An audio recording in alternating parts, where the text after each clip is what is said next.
A young Italian woman, Veronica Panarello, faced numerous challenges in her life.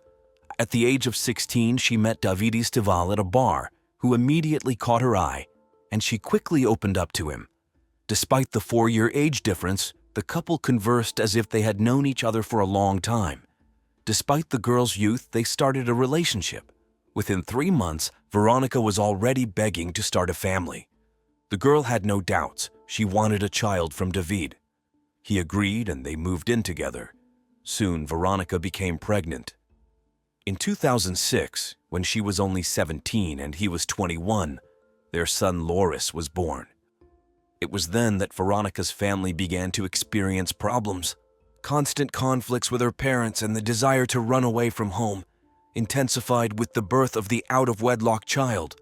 However, the young girl created a semblance of a family, contrary to the expectations of her elders. To the surprise of their relatives, the young couple's affairs were going quite well. Terrible trials lay ahead. But for now, Veronica tried to give her son everything he needed. Over time, the couple officially legalized their marriage. The young mother became pregnant again and gave birth to a second boy, whom they named Diego.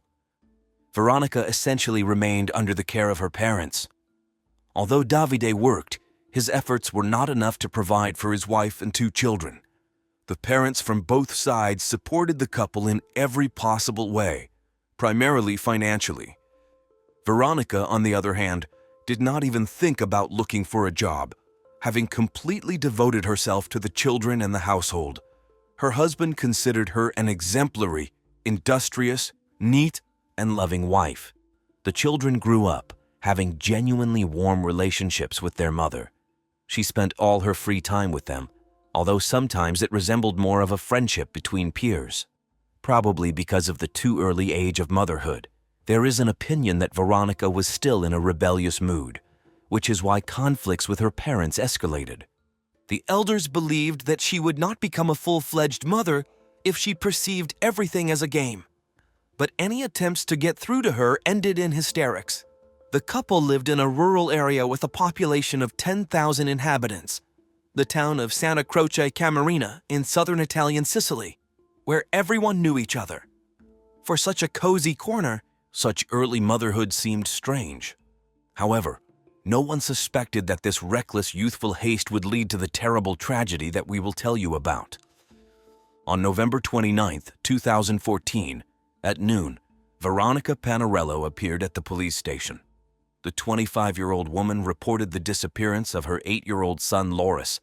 According to her, in the morning, as always, she had brought the boy to school. He went inside with the other students. Then she took her younger son to kindergarten. Loris was supposed to be at school until 12:30. When the woman came to pick him up, her son was nowhere to be found. The mother became alarmed and could not find him. Immediately after that, Veronica decided to go to the police and write a statement about the disappearance of the 8-year-old boy. Law enforcement officers immediately contacted the school, but no teacher or employee had seen Loris that day. The students also confirmed that they had not met him either near the school or in class. Some thought that the boy was skipping classes. Others assumed that he could have been kidnapped. However, no one believed that Loris would voluntarily get into an unfamiliar car. He was too smart for that. So the question arose, how could he have ended up on the street if his mother had taken him to the school door and saw him go inside? At that time, her 29-year-old husband, Davide Stival, was working as a driver and was on a trip in Rome. The Carabinieri immediately called him, and the man was shocked by the news. It turned out that his wife had not even informed him. Then he called Veronica himself, and she confirmed Loris's disappearance. David immediately got on a plane to get to the city as quickly as possible. As soon as he landed, he saw a post on his wife's social media with a photo of her and their son. It was an announcement that the boy had been found dead. Loris's body was found 4 hours after the police report. It had been thrown into a ditch near an old mill.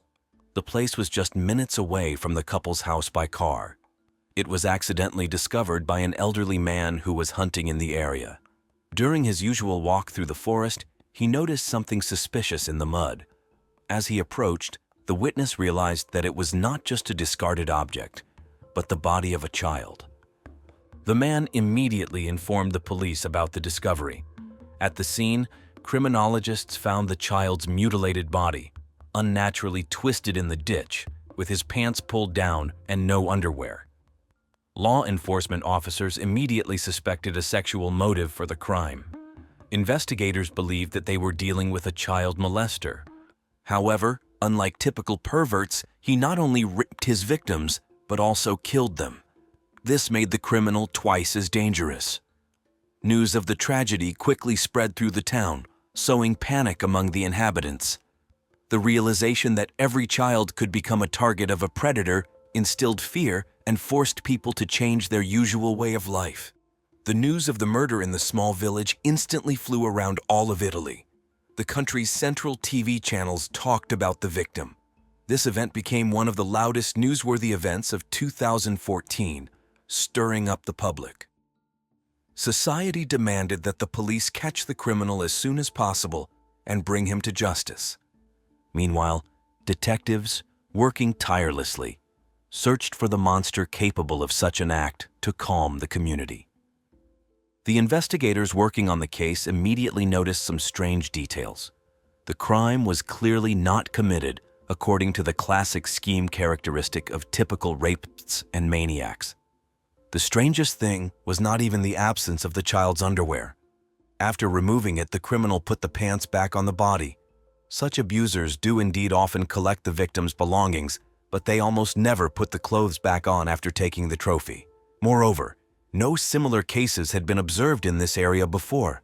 The police turned their attention to the family of the deceased. Veronica and Davide were decent people. Everyone knew them as a loving young family. Despite the fact that the child was born when the mother was a minor, now she had become an adult woman and really gave the impression of a devoted mother. In any case, under such circumstances, the most valuable information can be provided by the family itself. So the investigators came to talk to the parents of the murdered boy. Here, the police found out that Davide spent very little time at home. Due to his work as a driver, he was with his family for no more than 50 days a month. Almost all the free time, the children were with their mother. Thus, the young woman was constantly left alone, without a husband. It was not easy for her to cope with household chores and raising children on her own. The woman often complained about the difficulties. Against the background of her loneliness, rumors about lovers spread through the town. However, during the check, it was not possible to confirm this information. At the Stival family's house, the police found Veronica. According to Davide, this tragedy had destroyed her. The young mother was constantly crying and refusing to eat. Subsequently, this led to exhaustion. The young woman was taken to the hospital, where she had to be given special IV drips with a nutritious solution so that she would not die. The police saw her during this period. She really looked bad. Veronica was emotionally broken. It even manifested physically. Huge dark circles formed under her eyes and her skin took on an unhealthy pallor. During this period, Loris's younger brother Diego was still living with the family. However, later, the parents took him to his grandparents, as the mother was in an unstable mental state. She did not take care not only of herself, but also ignored the needs of the child. The husband supported his wife all this time and was forced to quit his job. Despite the difficulty with which the Stival family was experiencing the loss of a child, the investigators decided to bring both parents to the place where Loris's body was found. The police made video recordings. They believed that this trip could provide useful data. In the video, you can see not even Veronica, but literally the shadow of a person. So hard was she experiencing the loss of her son. Horatio Fedone got on the list of suspects. He was the same elderly hunter who discovered the child's body. The detectives suspected him because the man had led them to the victim, just 4 hours after the boy was declared missing. Of course, it could have been a coincidence, but it was worth making sure how the man managed to find the deceased so quickly. The investigators launched a large-scale check but could not find a connection between the hunter and the evidence. He successfully passed a polygraph test had a confirmed alibi for the morning of Loris's disappearance, and his fingerprints and DNA were not found on the boy's body. However, the heightened interest in Horatio Fedone led to local residents starting to accuse Veronica of having an intimate relationship with his grandson, and even with him. In the end, after rather harsh checks, all suspicions were removed from Horatio. The detectives were convinced that Horatio had indeed accidentally stumbled upon the boy. He had the misfortune to be in that place just a few hours after Loris was declared missing. At the same time, the investigation ran out of assumptions and leads. No traces indicating the perpetrator could be found, so it was decided to call in reinforcements of carabinieri from Rome to join the investigation. The new participants in the case, having studied all the materials, believed that the mother was involved in the disappearance of her son. They immediately drew attention to the problems in the relationship between Veronica and her relatives. The grandparents told the investigators that the deceased boy had told them about a strange experiment at school. According to the child, his mother had bought plastic zip ties needed for classes. The boy talked about this literally the day before his disappearance. This seemed suspicious because zip ties are quite a dangerous object and are prohibited from being used in school. When the detectives asked the teachers about this experiment, it turned out that they really had not planned anything like that and would not have needed any cable ties. Eventually, the investigators decided that the child had made them up. But after receiving the report from the forensic experts, the investigators remembered these items. According to the specialists who performed the autopsy, the time of the child's death fell between 9 and 10 o'clock in the morning on the day he disappeared.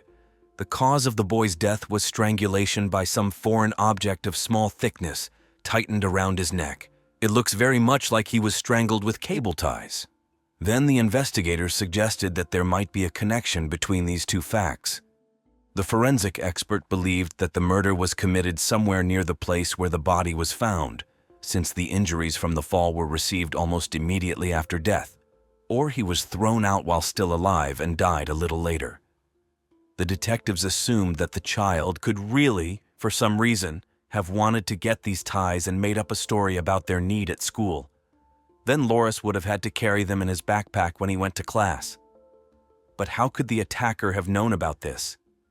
It raised great doubts that the killer attacked the boy, grabbed his backpack, and began to look for a murder weapon there. The carabinieri considered it necessary to find the blue backpack, believing that it would give new clues. To do this, they blocked all the landfills where waste was brought from Santa Croce Camarina. In the end, it took the police several days to examine the dumps, but they never managed to find the boy's blue backpack. In addition to information about strangulation, the forensic medical examination made it possible to find out another strange circumstance. Despite the absence of underwear and the lowered pants, no signs of sexual violence or traces of the DNA of the probable pervert were found. From that moment on, the police had doubts about the previous version of events. They were still looking for the criminal, but already understood that this was not a typical maniac or molester. It no longer seemed that the crime was committed on sexual grounds. It was necessary to compile a full psychological profile of the killer. However, at this stage of the investigation, the information turned out to be too confusing, and it was problematic to do this. The solution suggested itself. The detectives decided to trace the path that the mother and child were moving on the day of the massacre, despite the fact that it was a very small provincial town. Veronica and Loris were moving along the central street, where many houses had surveillance cameras installed. Of course, it took a lot of time to collect and view the recordings. It is clear that law enforcement officers tried to notice a third person following a woman with her son in a black Volkswagen Polo. Perhaps a suspicious car was following them. However, no matter how hard the investigators tried, they could not notice anything unusual that would be of interest to them. However, quite quickly, the detectives drew attention to several strange things. Firstly, they never managed to see the moment when the boy enters the school, although the mother continued to insist that she allegedly took him almost to the threshold of the educational institution. It became clear that Veronica was lying, and they did not reach the school that morning. After viewing dozens of hours of recordings, the investigators saw that only the younger child got out of the car near the kindergarten. The detectives continued to analyze the camera recordings from the entire district in search of clues. So they saw how at one of the intersections that Veronica was supposed to pass, she turned towards the church, not far from which the victim was later found. This seemed strange because for many years before that, she had used a different road. What could have forced the young mother to change her preferences on the very day when her son was found dead? This aroused certain suspicions among the carabinieri. At this stage, the police officers decided not to disclose the discovered information so as not to startle Veronica, but began to consider the young woman as a suspect. Experienced policemen decided to immediately check the veracity of her words. To do this, Veronica was asked to drive with the investigators along the same route that she used on the day of the child's death so that she could show everything personally. They already knew the route as they had managed to completely restore it with the help of recordings from video surveillance cameras. The woman agreed, and they began to conduct a reconstruction of events. When the police car, together with Veronica, drove up to that decisive intersection where she changed her preferences, the woman lied. The detectives investigating the murder of 8-year-old Loris Stival began to suspect his mother, Veronica Panarello, after discovering that she had lied about her route on the morning her son disappeared. During the investigative experiment, the woman indicated that she was moving along the usual path, although the surveillance camera recordings showed otherwise. The police decided to search the Stival family's house and interrogate Veronica at the station. The young mother was outraged to learn that she was considered a likely killer of her own child. She insisted on her innocence, stating that under no circumstances would she have harmed her son. However, the investigators had reason to think otherwise.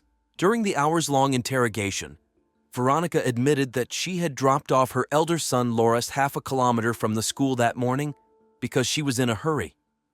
According to her, someone could have attacked the boy on the way. The woman also denied being near the ravines where her son's body was found, assuring that she was not at all familiar with that area. However, the suspect's sister refuted these statements, saying that in childhood they often visited there and knew those places well. Veronica's presence in the crime area was also confirmed by surveillance camera recordings. David Stival, the father of the deceased boy, at first could not believe in his wife's involvement in the murder of their son. After viewing the video recordings, he recognized Veronica and the children, who left the house in the morning. But instead of taking Loris to school, the woman turned him back home. He was no longer visible on the recordings. Then Veronica took the younger child to the kindergarten and returned. Contrary to her habit, she drove into the garage in reverse, rather than leaving the car in front of the house. According to the investigators, it was at this time between 9 and 10 in the morning that the crime occurred. Loris was not at school and stayed at home, and when his mother drove into the garage, she was doing something out of the camera's view. Despite all the evidence, Veronica continued to deny her guilt, insisting that she had taken her elder son to school and her younger son to kindergarten, after which she returned home. She suggested that Loris could have been kidnapped right outside the school. But the police did not believe this because they saw on the video how at 9:23 Veronica left the house again, and just 2 minutes later she was heading towards the old mill, where her son's body was soon found. Returning home at 9:38, she was definitely alone. Given the speed of events, the boy most likely was no longer breathing when he was thrown into the ditch. At 9:41, Veronica was already on her way to her usual cooking classes. She left early to arrive by the start of classes at 10 in the morning and not arouse suspicion. There, no one noticed any changes in her behavior. GPS data from Veronica's phone and car confirmed her movements established by the investigators. Unfortunately, the collected evidence was not yet sufficient for an official accusation, so the young mother was simply placed under arrest and law enforcement officers continued to search for irrefutable evidence. At some point, it seemed that the suspect was about to be exposed, but suddenly, a policewoman who was on duty near the school turned to the station. She claimed that she had seen Veronica dropping Loris off at the educational institution on the day of the murder. However, the investigators did not trust these statements too much because they contradicted the video recordings. The policewoman could have simply confused the days since Veronica performed the same actions every morning. Meanwhile, the main suspect was behind bars, desperately proving her innocence. But the seeds of doubt had already been sown. When the carabinieri told David about the discrepancies in his wife's route, he also acknowledged her behavior as suspicious and sided with the investigation. The police saw this as an opportune moment to obtain a confession. They understood that the suspect most likely trusted her husband, so they decided to arrange a meeting between them, during which Davide would try to elicit some new details from his wife.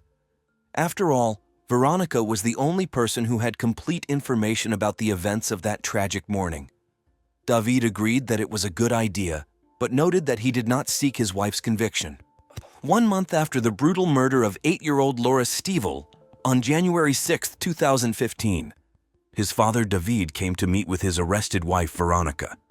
Despite the fact that according to Italian law he had no right to be in prison, the police made an exception, hoping that it would help solve the crime. Veronica didn't even greet her husband, but immediately asked if he had a microphone for eavesdropping. Davide denied it and proved the absence of any recording devices. In fact, they were not needed because the meeting was being filmed by a prison surveillance camera. The suspect continued to insist on her innocence and version of events. She incessantly repeated to everyone, the police, the lawyer, her husband, relatives who visited her in prison, that she had taken her son to school and did not know what had happened to him next. The detectives could not prove the mother's involvement in the massacre. Even the motive itself raised doubts. Everyone who knew Veronica characterized her as a decent woman who sincerely loved her sons. Of course, there were various rumors, but the investigators checked every word and found no confirmation of the gossip. Veronica was indeed a caring mother. The only lead that seemed plausible to the detectives to explain the crime could be depression or emotional instability. The main suspect was indeed in a very depressed state, which only worsened due to her imprisonment. The investigation had reached a dead end, and it occurred to the investigators to allow the mother to visit the child's grave to say goodbye to him. Veronica was taken to the cemetery, accompanied by a whole motorcade of 10 cars with flashing lights on. It seemed as if a dangerous maniac was being transported through the city. A listening device was installed on the tombstone, of course. The officers were sure that by leaving the mother alone with her deceased son, they would hear an apology or a confession of murder. And Veronica started talking. But these were not at all the words that the police expected to hear. She was sobbing, praying, and swearing that she knew her boy's killer and would punish him. This came as a complete surprise to the carabinieri. Later, she was put in a car to be taken back to her cell. On the way, the young mother suddenly reported that at her son's grave she had some kind of insight. She admitted that she had begun to recall the events of that fatal day, which had previously eluded her memory. However, Veronica was not going to share this with the detectives. Instead, she expressed a desire to meet with her husband again.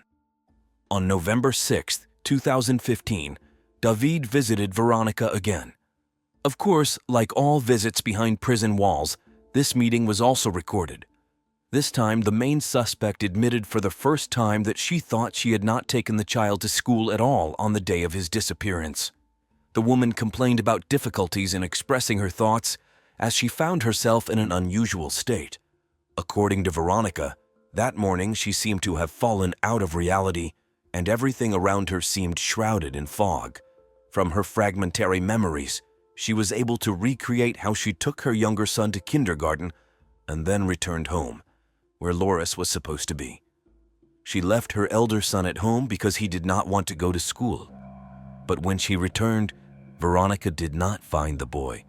Being in a strange state, she thought that she had already taken him to school, but realized her mistake when she came to pick up the child from school, and he was not there. The police, of course, did not believe the new version but were convinced that they were moving in the right direction. It almost resembled the very confession they had needed for a whole year to bring the killer to justice. They considered her excuse of memory loss an attempt to mitigate her guilt and get a shorter sentence than she deserved. However, not everyone shared this point of view, since the woman's condition really caused concern. Unfortunately, the younger son was still too young and could not testify to the police about whether he had seen his brother that day. Despite their confidence in Veronica's involvement in the murder, the Carabinieri decided to meet her halfway and suggested going home in the hope that it would help unlock new memories. She was led through the rooms, which remained unchanged from the day of the boy's death. When the main suspect entered Loris's room, something theatrical began to happen. She started speaking in her son's voice and reproducing the dialogues that she allegedly had with him that morning. The detectives saw how emotionlessly she was doing it, and at that moment they became convinced that before them was a true pathological liar and manipulator who was once again trying to lead the investigation away from the truth. But could she, being in her right mind, have been deceiving everyone for more than a year? During this time, dozens of specialists had spoken with the suspect. Despite the fact that the police officers were not sure about the reliability of the new version of events told by the young mother, many still believe in it to this day. According to Veronica, after returning home from the kindergarten, she started washing baby bottles. Her elder son Loris did not want to go to school, so the woman allowed him to spend the whole day at home. While the mother was doing household chores, the boy was in his room.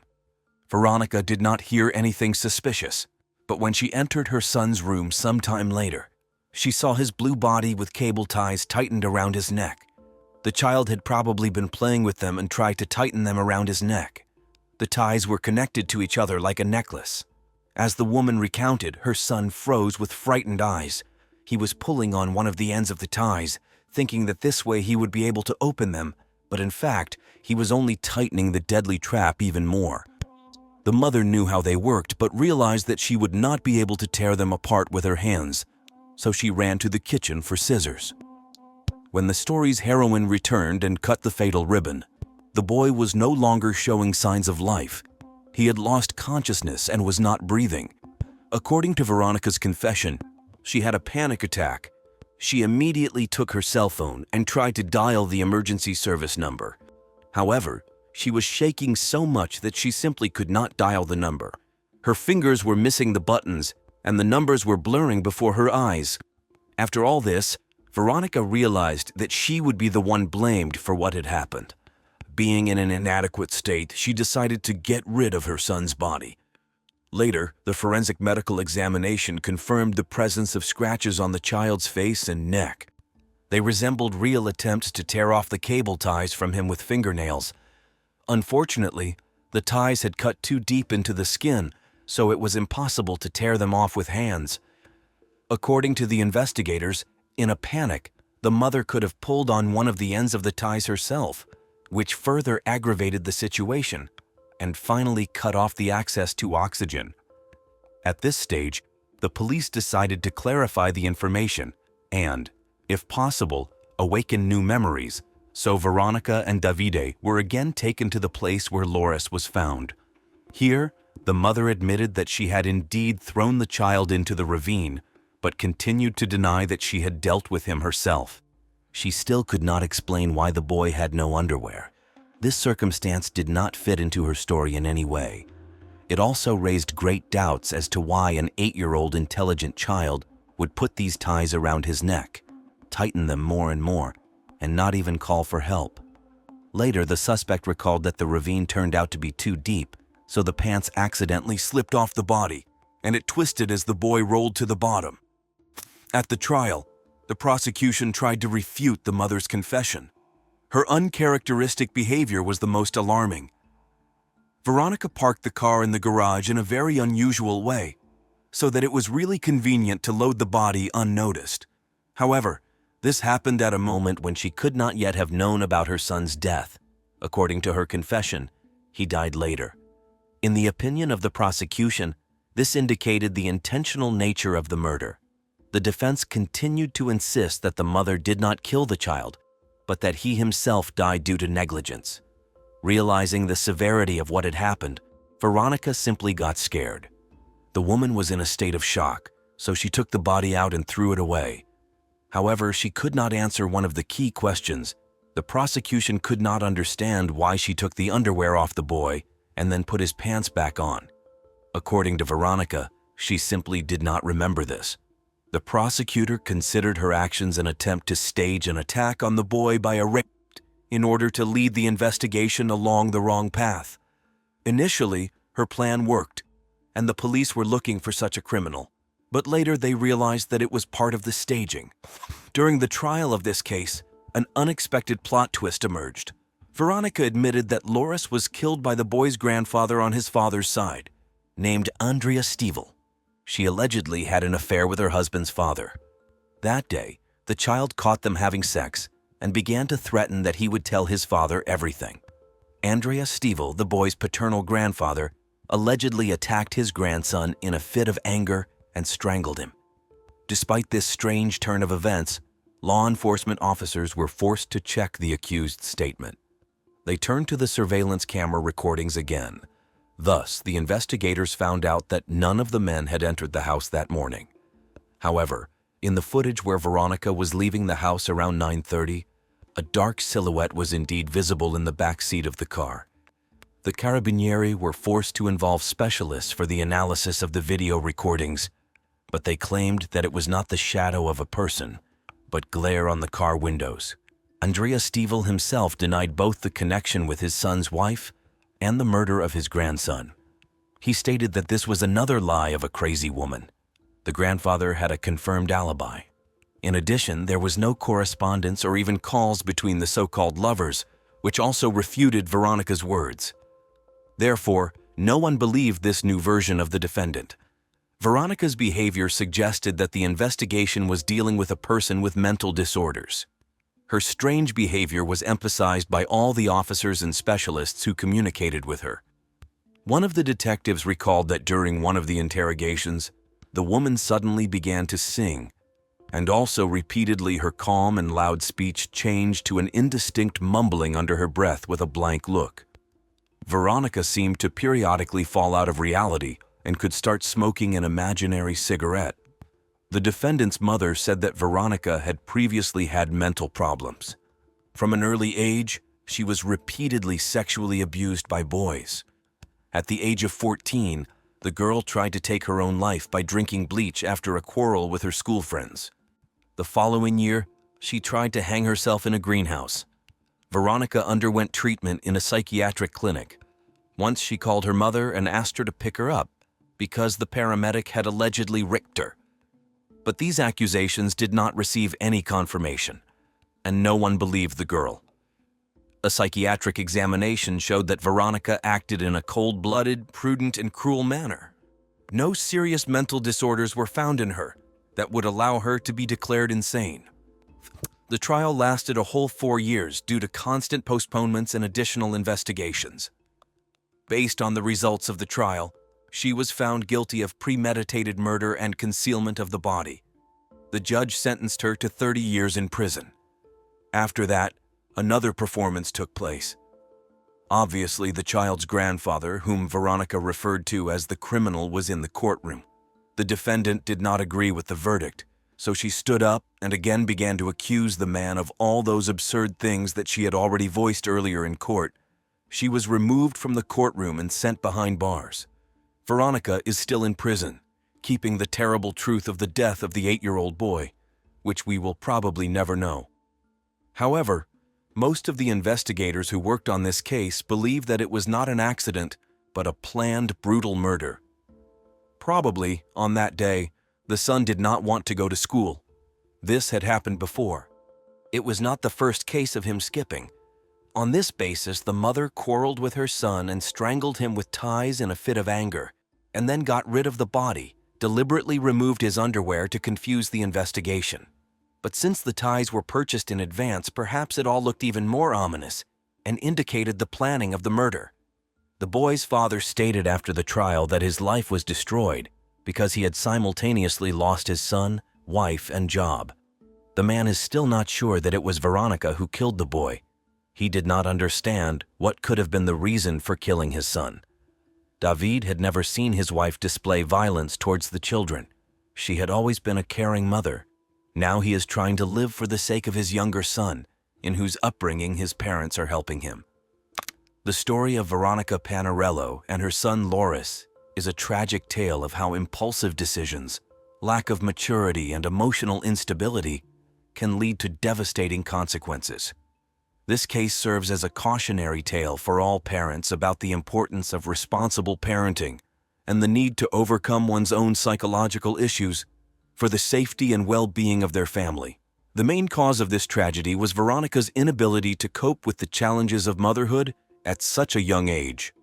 Her emotional immaturity, possible mental disorders, and lack of proper support from loved ones created a dangerous combination of factors that ultimately led to the child's death.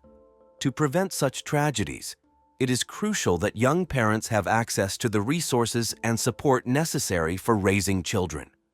This includes parenting education, emotional support, counseling, and assistance in case of psychological issues. Society as a whole should pay more attention to the mental health and well-being of families, especially those facing additional challenges such as early and unplanned pregnancies. The events of December 29, 2017, which took place in an apartment on McMillan Drive in Oshawa, Ontario, Canada. The caller, a plumber named Sean Ferridan, made a chilling discovery: pieces of human flesh clogging the sewer pipes.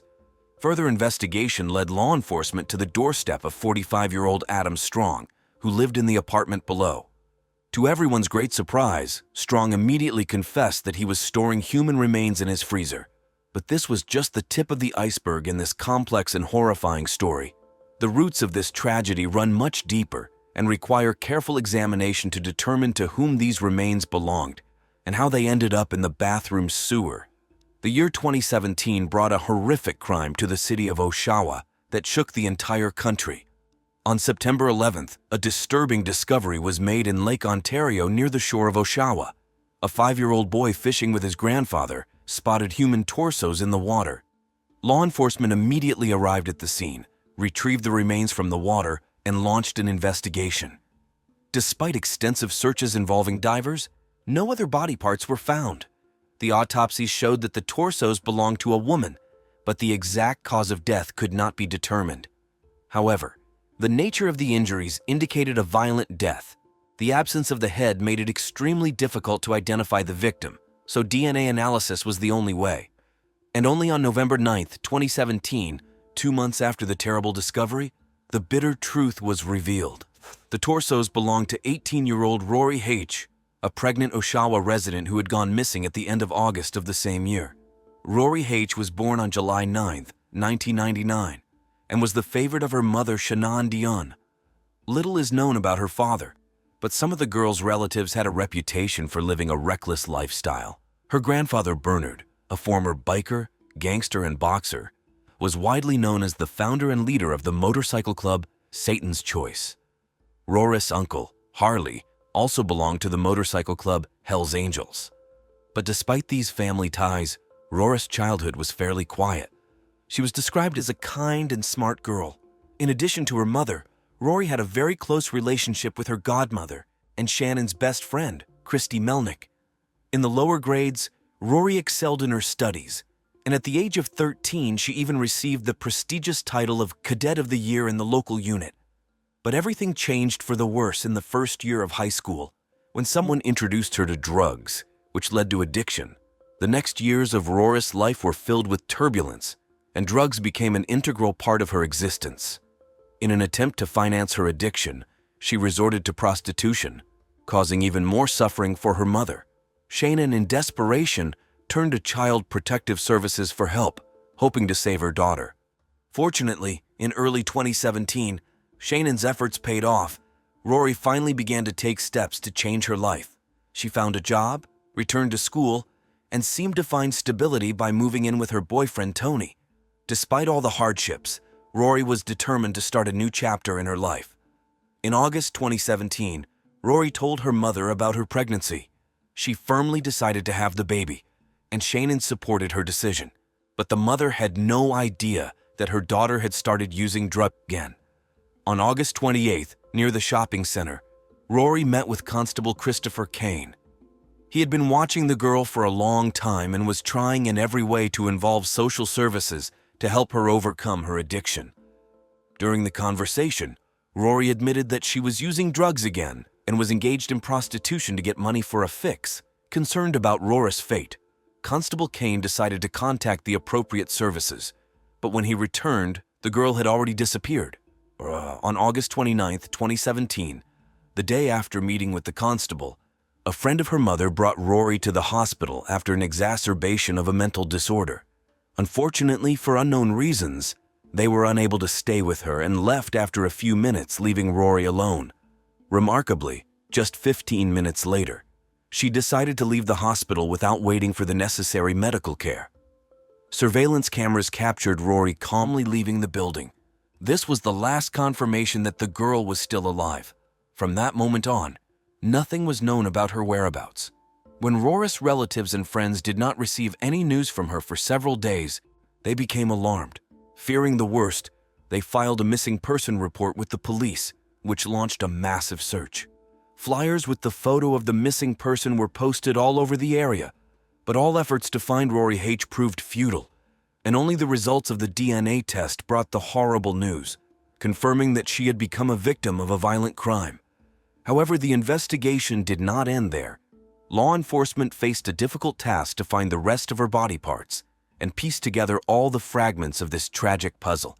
And it seemed that success was near, but it came so unexpectedly that it exceeded all expectations. 2 months after the gruesome torso discovery, residents of the upstairs apartment at 19 McMillan Drive experienced persistent sewage problems. The situation escalated to the point where the couple had to call a plumber on December 29th. Since no blockages were found in the upper apartment, the workers asked permission to enter the apartment of 45-year-old Adam Strong, located on the floor below. When the plumber started working in his toilet, the air filled with an unbearable stench, different from the usual smells.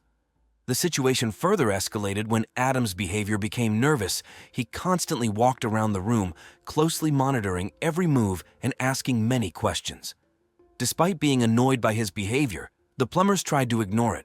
Strong justified himself by saying that he was just curious because he himself had tried to cope with the problem, but to no avail. Perhaps they would have completely ignored Adam if it were not for the shocking discovery inside the pipe. The workers pulled out a 45-centimeter piece of human flesh with attached hair. To their horror, stunned by the gruesome discovery, they immediately notified the police.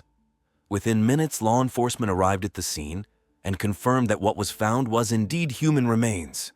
After gathering all the necessary information from the plumbers and the alarmed couple, the officers began a conversation with Adam Strong, preparing for unexpected revelations.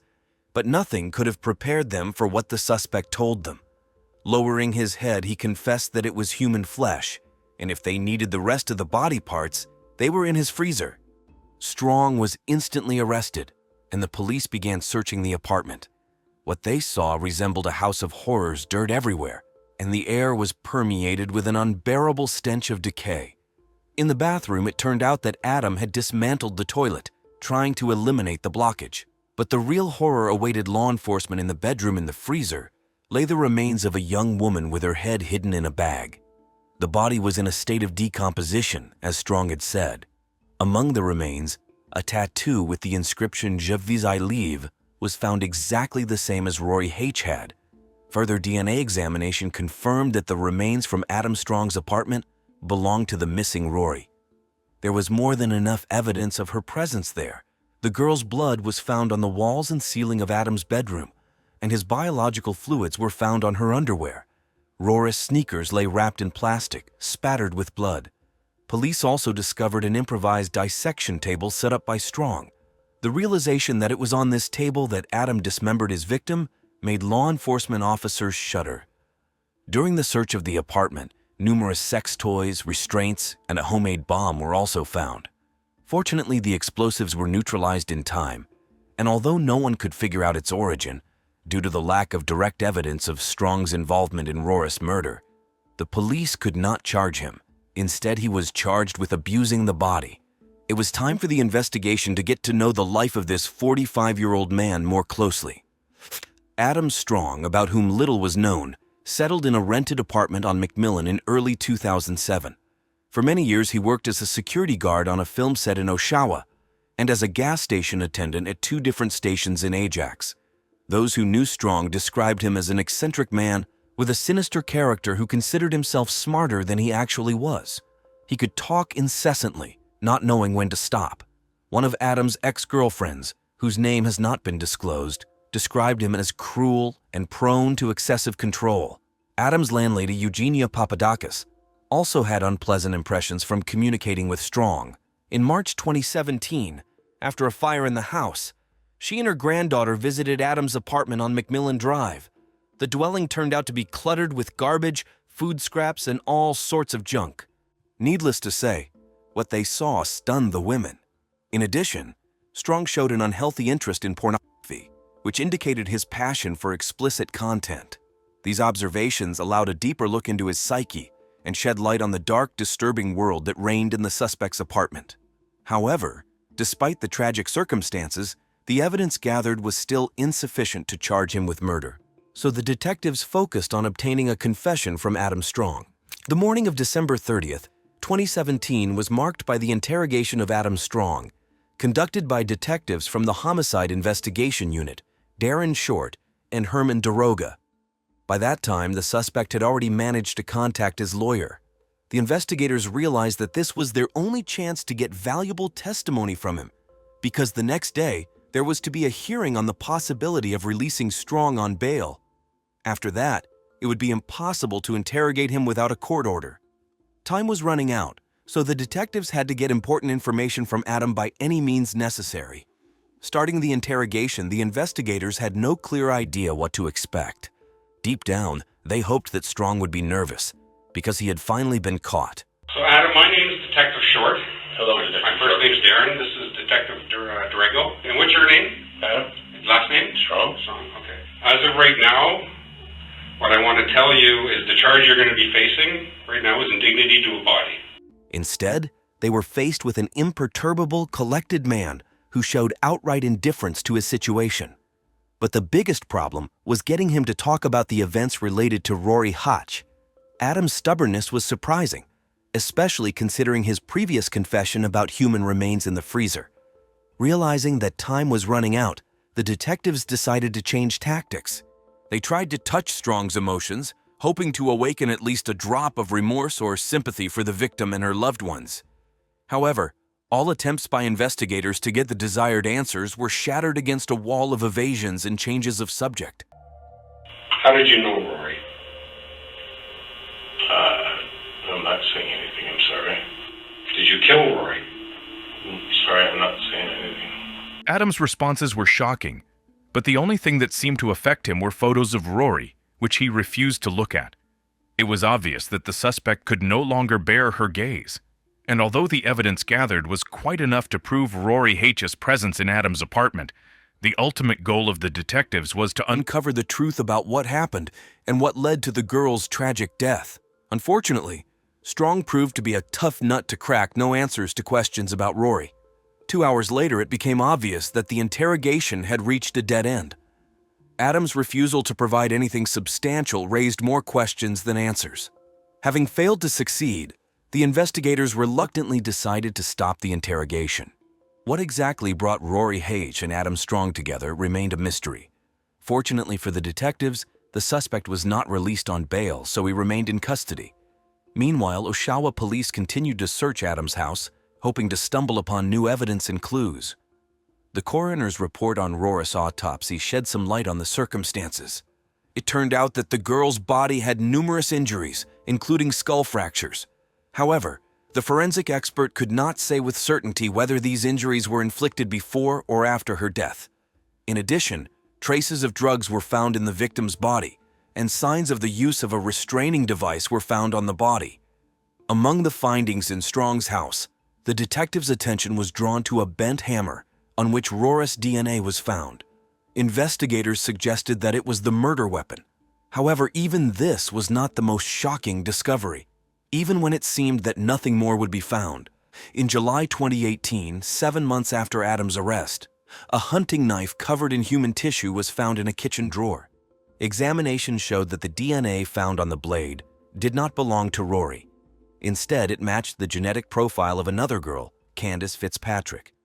Candace was born on February 3, 1989, and little is known about her childhood. The girl's parents, William Fitzpatrick, and a woman whose name has not been disclosed, divorced. After that, William moved to Alberta, and Candace stayed with her mother in Oshawa. Her life was chaotic and disorderly. At some point, she ran away from home, forcing her father to go looking for her in Oshawa. After reuniting, Candace declared her desire to live independently. And by the age of 19 in 2008, her life had turned into complete disorder. Like Rory, Candace was a troubled girl who struggled with drug addiction and engaged in prostitution to get money for her next fix. She could disappear from home for days or weeks at a time, but always returned. Until March 2008, from then on, her relatives never saw her alive again. William, growing increasingly worried about his daughter, launched a massive search throughout Oshawa. Oddly enough, an official missing person report for Candace was only filed with the police in 2010, 2 years after her disappearance. William reported that back in 2008, he had repeatedly contacted law enforcement, but they did not take the case seriously due to the peculiarities of Candace's lifestyle. 10 long years of painful uncertainty passed before the Fitzpatrick family finally learned the terrible truth they had long feared. The shocking coincidences between the fates of Candace and Rory were not limited to difficult life circumstances alone. Even outwardly, the girls were strikingly similar. The cruel irony of fate is that despite the 10-year difference in their disappearances, both died at the hands of the same person. It is unbearable to realize that if Adam had been exposed after Candace's murder, Rory could have been alive. The remains of Candace Fitzpatrick still have not been found, and the solution to this chilling mystery is known only to one person. Investigators managed to convince the prosecutor to drop the initial charge against Adam Strong and reclassify it as a charge of first-degree murder of Rory Hatch and Candace Fitzpatrick. This gave detectives the opportunity to interrogate the suspect again. Realizing the importance and complexity of the case, the Oshawa police leadership involved Detective Paul Mitten in the investigation, a highly qualified and experienced investigator, known for his ability to unravel the most complicated crimes. On November 18, 2018, 11 months after the first interrogation, Adam Strong again found himself face-to-face with the investigation. This interrogation was to be decisive. To the surprise of Detective Paul Mitten, the suspect suddenly began voluntarily sharing information. Adam! How you doing? Good, you? Had better days. I understand I'm in a lot of trouble. Is there any way I can get a cigarette? What are you gonna hanker him for? Wendy's triple? Yeah, that's doable. No pickles? Iced tea, no ice? Two, their value, spicy chicken wraps, and a grilled chicken Caesar salad. Okay. Is that outrageous? No, that's doable. I don't know how appropriate this is, but I'd like you to pass on to her mother and her father my condolences. I would like to, and I've fielded this to my lawyer, and he's not interested in it, and I don't understand why, of spilling the beans and being as comfortable as I can in jail. Not like $100,000 like Picton, but like an allowance. I don't know. I don't know. Like internet access, like a TV. Like I don't have anybody who's gonna buy me a TV. She's definitely deceased. Yes. Yes. And you clearly have said, yeah, I disposed of her. Yes. Yes. Tried to, but unfortunately was foiled by inadequate plumbing. Yep. And that's a freaking shame. Not for me. For me. Yeah, for you. Yeah. Yeah. You sound really selfish when you say that. Sorry. I don't expect to get out of jail free card. I don't. I just want to be comfortable in jail, man. Okay. I didn't feel it. I'm really sorry. Obviously, hours leading into a couple of days, I would imagine. No, it was all done in one evening. Oh, really? Oh, yeah. Like this was all one piece, and then this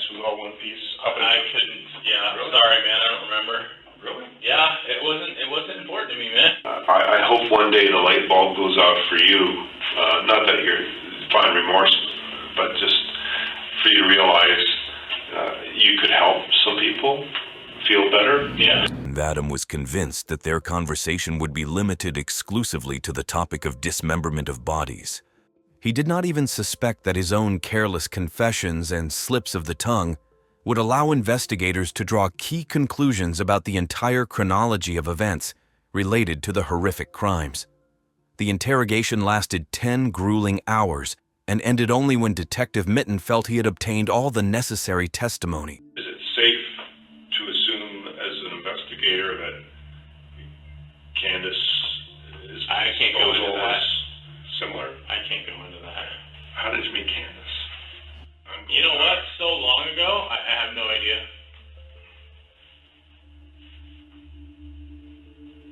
Do you remember that you met her like more than once, or was it just one time you met her? Sorry, because every time she came to my house, she left my house. Under her own power. Candace, given the fact that we're gonna assume because of tissue found on that knife, Yeah. the gutting knife, that came back as Candace's. Why not use that on Rory?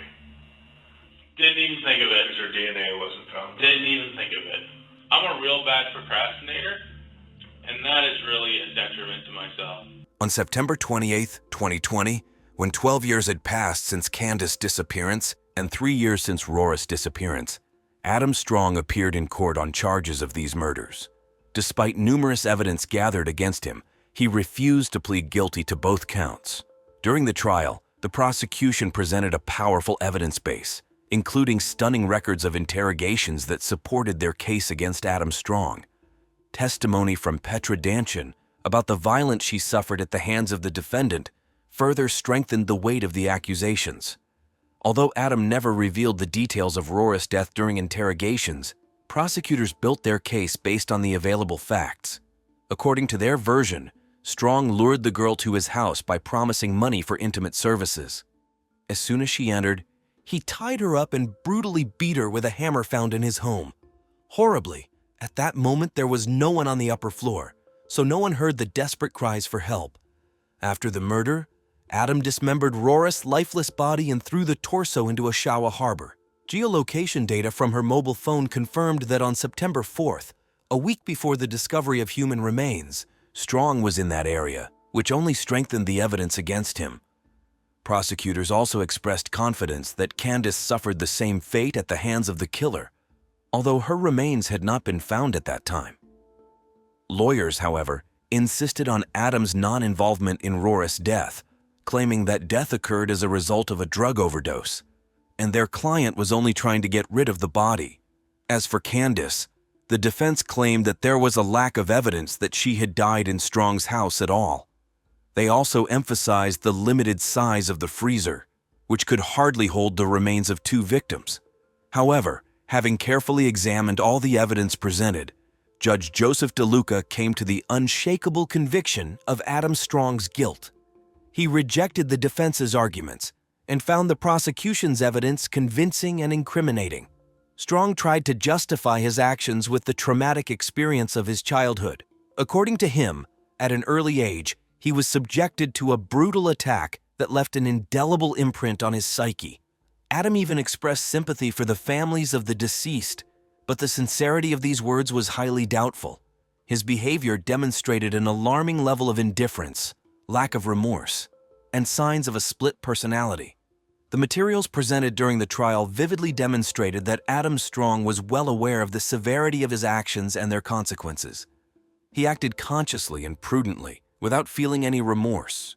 In fact, the defendant viewed prison as a way to escape from life's troubles. In the face of unemployment and financial hardship, he was ready to exchange his freedom for the basic benefits that imprisonment could guarantee. The court found that Rory Hatch's death occurred as a result of an attack, so Adam Strong was found guilty of first-degree murder. As for Candace Fitzpatrick, his guilt was classified as manslaughter. In May 2021, Strong was sentenced to life imprisonment. In addition, for the murder of Candace, he received an additional 80-year term, which is to be served concurrently with life imprisonment. This is the maximum punishment provided for by the country's legislation. Although nothing could bring back the dead girls, Rory and Candace relatives felt that justice had finally prevailed. In July 2021, Strong provided valuable information about the location of Candace Fitzpatrick's remains. Thanks to his testimony, on November 4th of the same year, the police found the place where, according to the criminal, he had buried the girl's body. On November 8th, law enforcement officers finally managed to find human remains. After conducting the necessary examinations, on November 13th, they were officially identified as the remains of Candace. The final identification results were announced at a press conference on February 16, 2022. What exactly made Adam Strong change his behavior and start talking remains a mystery. Some suggest that he sought notoriety through his actions. However, despite the tragic circumstances that united their fates, the families of Rory Hachi and Candace Fitzpatrick continue to support each other, and together overcome the painful consequences of the horror they experienced. The cases of the murders of these girls have been solved. The victim's family was unspeakably happy after the announcement of the verdict for their daughter's killer, because they understood that he would never leave prison alive. But the investigation suspects that Adam Strong may be involved in other murders as well. In June 2022, during a search of his apartment, the police seized some physical evidence. However, the details of this finding are being kept secret while additional investigations are ongoing. Let's consider the main reasons that led to this tragedy. 1. Drug addiction. Both victims, Rory and Candace, struggled with drug addiction. This made them vulnerable and forced them to engage in risky behavior such as prostitution to finance their addiction. 2. Social isolation. Although both girls had families who cared about them, their lifestyle often led to isolation from loved ones and support. 3. Insufficient attention from law enforcement. In the case of Candace Fitzpatrick, her father's initial reports of her disappearance were not taken seriously due to her lifestyle. Now, I would like to share some important tips on how to avoid similar situations in the future. 1. Fight drug addiction. If you or someone you love is suffering from drug addiction, seek professional help immediately. There are many rehabilitation and support programs that can help overcome addiction. 2. Stay in touch with loved ones. Communicate regularly with family and friends. If you notice that someone close to you is distancing themselves or behaving unusually, don't ignore it. Offer your support and assistance. 3. Be vigilant. If you notice something suspicious in your surroundings, unusual smells, strange behavior of neighbors, don't be shy to report it to the appropriate authorities. Your vigilance can save someone's life. 4. Take disappearances seriously. If someone you know has gone missing, report it to the police immediately. Don't wait, hoping that the person will return on their own. Every hour can be crucial. 5. Teach children about safety. Talk to children about personal safety. Teach them to recognize potentially dangerous situations and people. Explain how important it is to trust their intuition and not be ashamed to ask for help. 6. Don't judge but help. Instead of judging people for their lifestyle, try to understand their problems and offer help. Often people find themselves in difficult situations due to circumstances they cannot control. This tragic story of Rory Hache and Candace Fitzpatrick demonstrates to us how important it is to be vigilant and caring members of society. We all have a responsibility for the safety of our community. It is important to remember that criminals like Adam Strong often look for vulnerable victims. They may seem like ordinary people, but behind this mask lie dangerous intentions. Therefore, it is critically important to learn to recognize alarming signs and not ignore them. This case also highlights the need to reform the system for responding to missing persons. Regardless of the lifestyle of the missing person, every case must be investigated with the same seriousness and thoroughness. Perhaps if the police had responded more quickly to Candace's disappearance, the tragedy with Rory could have been prevented. Remember that safety is a shared responsibility. Each of us can contribute to creating a safer society. Be attentive to your surroundings, support those who need it, and don't be afraid to ask for help when you feel that something is wrong. Christine Johnson, like many little girls, dreamed of a Hollywood star's life from childhood, being beautiful, wealthy, and famous. She grew up in a loving family, had a happy childhood, and ambitious plans for the future. Christine's desire to become famous came true, but unfortunately, not due to her talents, but because of the cruelty of her killer, and the details will shock you because her body was found with a torn-off ear. Born in 1981 in Santa Clara, California, Christine soon moved with her parents, Teresa and Kirk Johnson, to the small town of Saugatuck in Michigan. It was a cozy and picturesque place with a population of less than 1,000 people, where an atmosphere of peace and security prevailed. Crime here was extremely low, so locals didn't even lock their doors, not fearing criminals. Everyone in the community knew each other. Christine grew up along with her brother Derek, who was a few years older, in a family that seemed friendly and happy at first glance. However, the family idyll was shattered when the parents decided to divorce. Despite this, they maintained a good relationship for the sake of the children. According to the custody plan, Christine and Derek alternately lived with their mom and dad. Due to such circumstances, the girl got involved in household chores early and started helping her mother at the age of 12, including with the family budget. Striving for financial independence, Christine tried to get any job so as not to ask her parents for money. Meanwhile, her brother went to serve in the army and then decided to become a career military man. While studying in high school, Christine, having become independent, took her life into her own hands. Intelligence and natural beauty helped her in this. The girl was cheerful, fun, and an interesting conversationalist. She looked great thanks to an active and healthy lifestyle. Relatives, admiring Christine's beauty, advised her to conquer Hollywood. The girl got the most pleasure from sailing, surfing, and other water activities that she enjoyed when visiting her grandmother in California. However, after returning to Michigan, Christine missed her favorite hobbies and needed time to adjust to a different way of life. Here she became passionate about theater, being a member of a small acting group. In winter, she worked part-time as a waitress in a local cafe. Thanks to her friendliness, politeness, and sociability, Christine became a real find for the owner of the establishment, attracting more and more visitors. Christine increasingly thought about leaving the small town of Saugatuck. The measured life of the province did not appeal to her. The girl was convinced that she deserved something more than just serving food in a cafe. Christine saw no serious prospects for herself in this town. After graduating from high school in 1999, she finally gained enough freedom to start building her own life and path to success. Having thought over her situation, Christine decided to go in search of herself. The girl traveled to different cities, worked there, and tried her hand at various fields of activity. Eventually, in 2000, she chose California, which she loved so much, as her place of residence. This state attracted her with its wonderful climate and much wider opportunities for realizing her potential.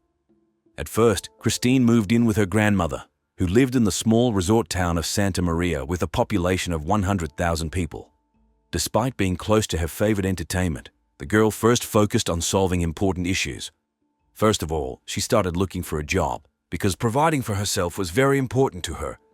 Christine got a job as a system administrator in the city's electric power company. Then she focused on her education and decided to enter the University of California. The educational institution was located a 40-minute drive from her grandmother's house. Christine successfully passed the entrance tests and bought a car with the money she had earned earlier. However, even with her own transport, daily trips over such long distances took too much of her time. Therefore, the girl began to look for a job closer to the university. This is how Christine first touched her dream Hollywood. She managed to get a part-time job with a film crew that was planning to shoot a movie. The experience of performing in a theater group helped the girl quickly adapt to the new working atmosphere. Eventually, she was hired as an assistant on the set of a thriller. Here, Christine met people who lived and breathed Hollywood. For a girl from the province, it was a real starry moment. She communicated with world-famous actors and directors and felt incredible happiness. Christine could not believe that she had the opportunity to interact with celebrities. The world of cinema completely captivated her. This work inspired young Christine so much that she wanted to be even closer to the film industry. The girl enrolled in professional makeup courses taught by Hollywood makeup artists. Having mastered these skills, she thought about becoming a makeup artist on a film set. For this, Christine was going to go to the city of her dreams, Los Angeles. Although it was quite a risky journey, curiosity overcame the fear of the unknown. The girl was irresistibly drawn to Hollywood. Eventually, Christine moved to Los Angeles, a city where several famous film studios are located at once. For a young and attractive girl, it was a real period of trials and temptations, but she demonstrated the best manners and decency that only a young lady is capable of. Despite the popular trends in the environment she found herself in, Christine did not lead a dissolute lifestyle. The girl avoided noisy parties and get-togethers, remaining a rather modest person. She had a relationship with a guy she had met a few years ago and continued to communicate with, overcoming the distance between them. Later, he moved to Christine, and starting from 2002, the young people decided to rent an apartment in Los Angeles together. Since they had not yet achieved financial stability, such a step was beneficial for both of them.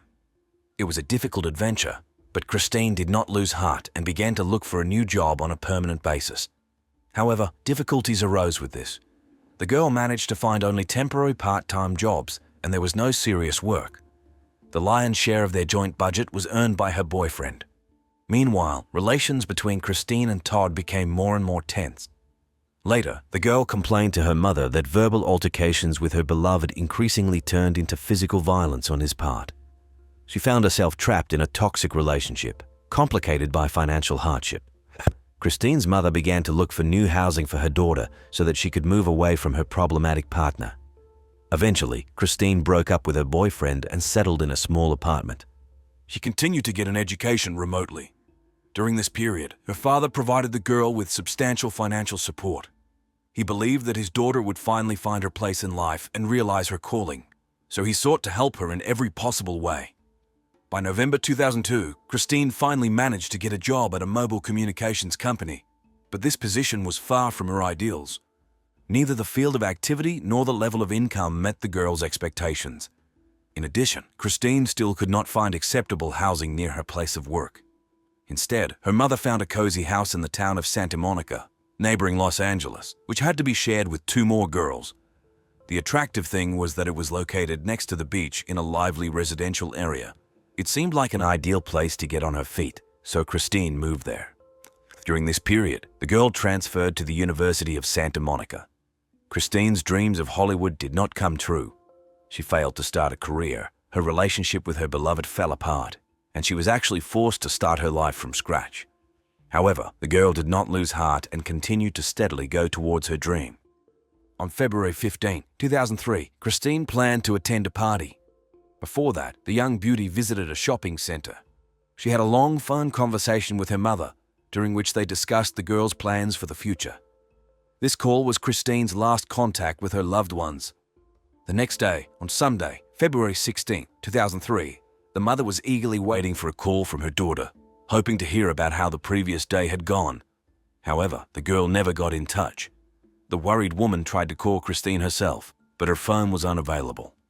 At first, this did not cause serious concern, because the daughter could be resting or at work and not hear the call.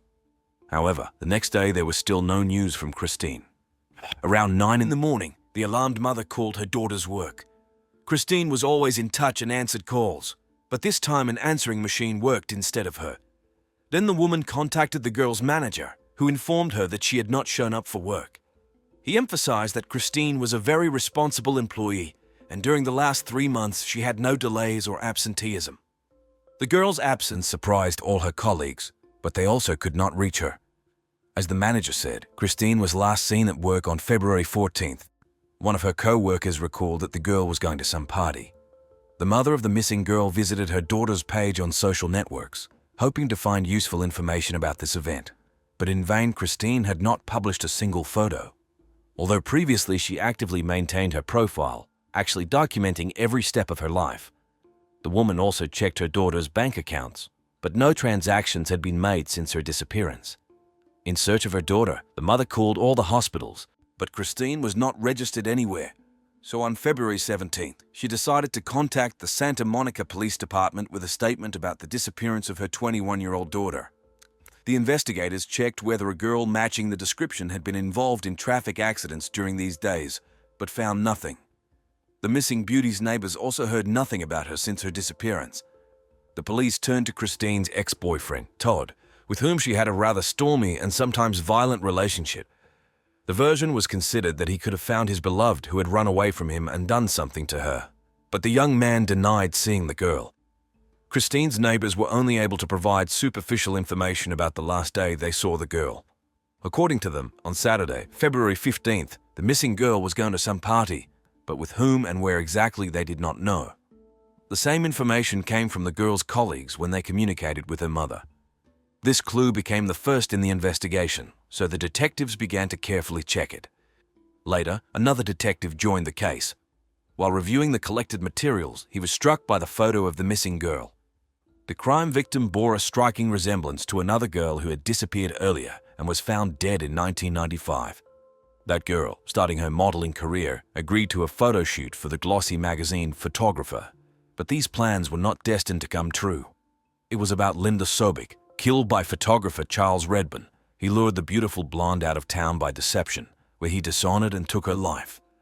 The policeman knew that at the time of Christine's disappearance, Linda's killer was already serving a sentence in prison, so physically he could not be involved in the new crime. However, it could be a follower of Charles, who was inspired by his scheme of action. Detectives needed at least some clue related to the missing girl, so they put out an alert for her car, a white Mazda Miata. At the same time, while communicating with Christine's mother, investigators found out more details about the girl's ex-boyfriend Todd, and also learned the name of her new chosen one, Lucas. However, the woman knew very little about the latter. She could not even name his last name, which greatly complicated the search. More than 48 hours had passed since Christine's disappearance, a critical period in such cases. The police seriously considered the possibility that the girl might already be dead. They began to analyze the billing data of her mobile phone. It turned out that the last outgoing call was made on February 15th at 17:34. Christine called the directory service at 411, which could indicate that she was in trouble and was trying to clarify an address or someone's phone number. The conversation lasted about 3 minutes, so this communication could be of great importance for the investigation. Unfortunately, it was not possible to find out the exact content of the dialogue, since such calls were not recorded. After that conversation, the girl's mobile phone was discharged. The last location of the gadget, recorded by the system, indicated the area of Ventura Boulevard. The police decided to involve the media in the investigation. The headlines immediately featured messages about Christine's disappearance with hints of the similarity of this case to Linda's murder. In search of clues, investigators carefully searched the apartment where Christine lived. Among the finds was a receipt from a lingerie store, dated the day the girl disappeared, February 15th. The police managed to find out that, despite the aggressive behavior of her ex-boyfriend, Christine continued to maintain contact with him. Sometimes she visited him, the last time on February 7th. But the detectives managed to find the most serious clue while studying the missing girl's email. On February 13th, Christine sent a message to the party coordinator, in which she expressed a passionate anticipation of the holiday and her intention to buy a ticket. In response, she was informed about the complete sale of tickets, but assured that she would be included in a separate waiting list. This is a fairly common practice among organizers of events. With the participation of celebrities in this way, they encourage visitors to buy VIP tickets at greatly inflated prices. Finally, the police managed to find Christine's new boyfriend, Lucas, and talk to him. According to the young man, he last saw the girl on February 14th, the day before her disappearance. They watched a movie together, after which they parted. Lucas successfully passed a polygraph test, had a reliable alibi, and did not arouse any suspicion among the investigators. Later, the detectives interrogated Christine's ex-boyfriend Todd, but he also had an alibi, confirmed by several witnesses. It turned out that at the time of the girl's disappearance, Todd was out of town. Among all the versions, the police were most interested in the one that was associated with the party where Christine was heading and from where she never returned. Investigators were convinced that the key to unraveling the girl's disappearance lies here. They contacted the organizers of the event and were shocked by what they heard. It turns out that Christine never bought a ticket and did not show up at the party. But where did the girl go then? To restore the chronology of events on the fateful evening, the police tracked transactions from the missing girl's bank card. This helped to establish all the stores that Christine visited that day. Law enforcement officers carefully reviewed the recordings from video surveillance cameras in these establishments, hoping to identify something extraordinary or stumble upon clues. But this painstaking work took a lot of time. In parallel with the analysis of these data, the police received an alarming call. A woman named Susan Murphy reported a suspicious guy she met at a store. He introduced himself as Victor Thomas, an employee of a film company that conducts casting for a new James Bond movie. The man began to put psychological pressure on Susan, inviting her to the role of Bond's girl and admiring her beauty. He persistently inclined the woman to participate in the casting. But this seemed extremely suspicious to her. Susan barely managed to refuse at the last moment. Fortunately, she went to meet with the stranger accompanied by her husband, a former police officer. Susan's husband personally spoke with Victor, trying to inquire about his true intentions, but the suspect suddenly fled without providing any useful information. Later, Susan decided to check all the data she knew about Victor and found out that he was lying. Victor Thomas had nothing to do with the film industry. Moreover, a person with that name did not exist at all. It seems that the man invented a legend, similar to Linda Sabik's killer, in order to meet a beautiful woman. But for what purpose remained a mystery. Although Susan's story ended well, Victor was still at large and could continue his shenanigans. Therefore, the police urgently began to check the received information and search for the suspicious guy. It was quite possible that he had evil intentions. Investigators studied the recordings from surveillance cameras of all the stores where Christine made purchases on the eve of her disappearance, but found nothing worthy of attention.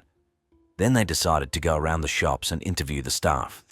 The salespeople were shown a sketch of Victor, who allegedly harassed beautiful girls. In one of the stores, the cashier recalled seeing a similar man, but could not provide any more details. Eventually, an artist arrived on the scene to compile a sketch of the suspect. The search for Christine was gaining momentum.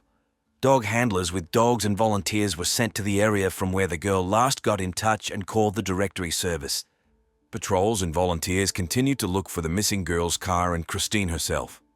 There were many messages from citizens that a similar car was seen in different places, but all these clues turned out to be false. Finally, on February 24th, an important signal was received by the police. In the parking lot of the shopping center that Christine visited on the day of her disappearance, her car was found a white Mazda Miata. The forensic expert who arrived at the scene conducted a thorough inspection of the interior, seized fingerprints and all potential evidence. A bottle of water was found on the back seat, and the missing girl's mobile phone was on the front seat. But the investigators were most surprised by the story of the parking lot guide.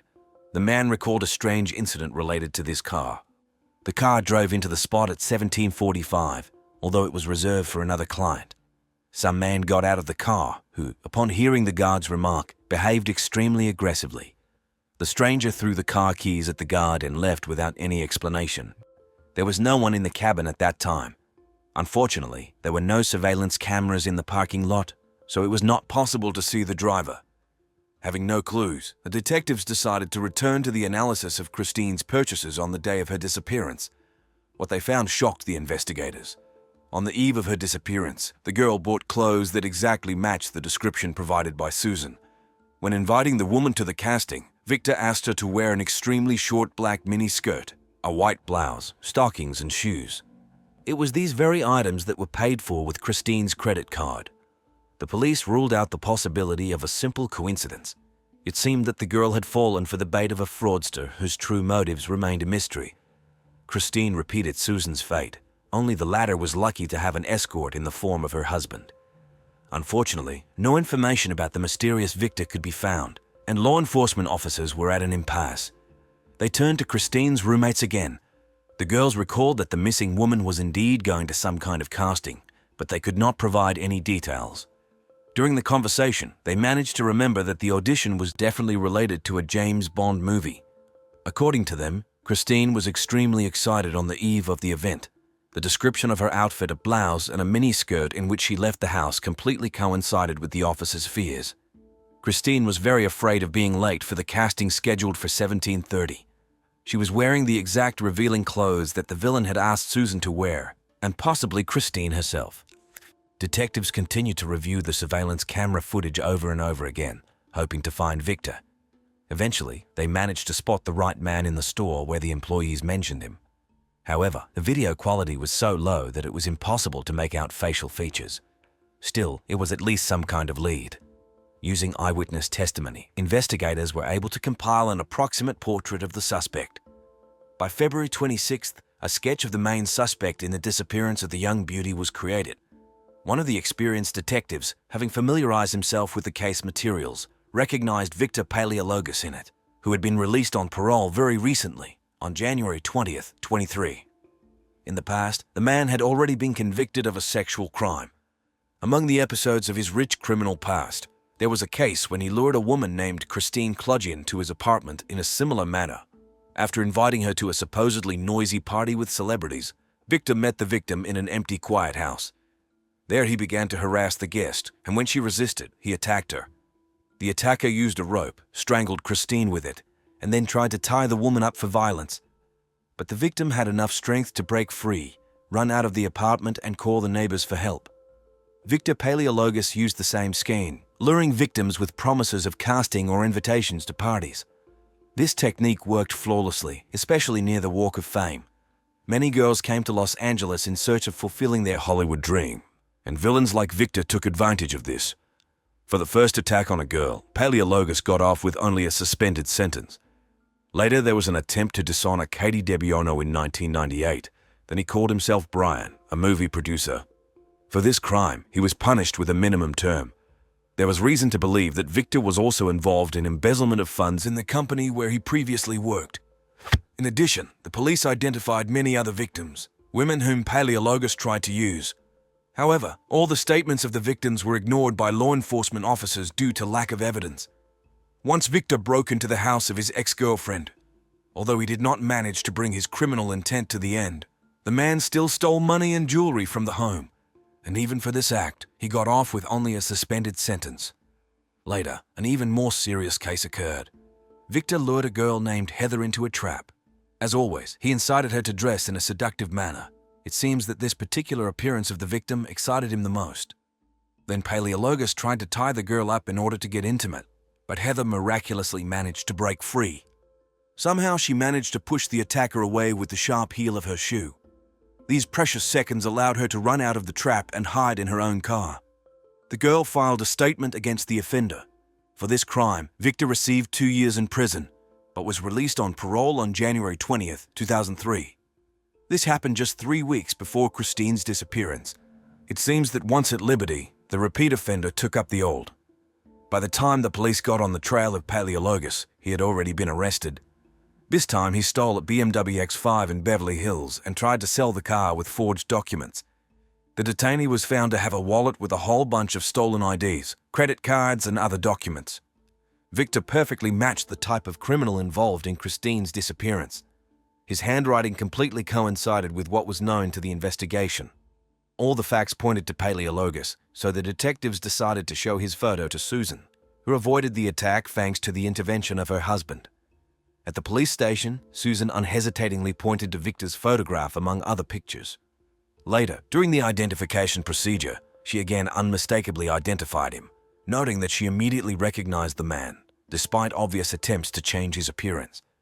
Paleologos slouched a little, extended one arm, making it longer than the other, and combed his hair in a new way. But all these tricks did not help him avoid exposure. During a separate check, Susan's husband, who once tried to detain the criminal, also recognized him. Unfortunately, the parking lot guard where the missing girl's car was found could not identify the suspect. He only managed to see Victor for a moment from afar and in the dark, without seeing his face. At the time the photo was presented, Paleologos was already behind bars, although on the day of Christine's disappearance he was still at large.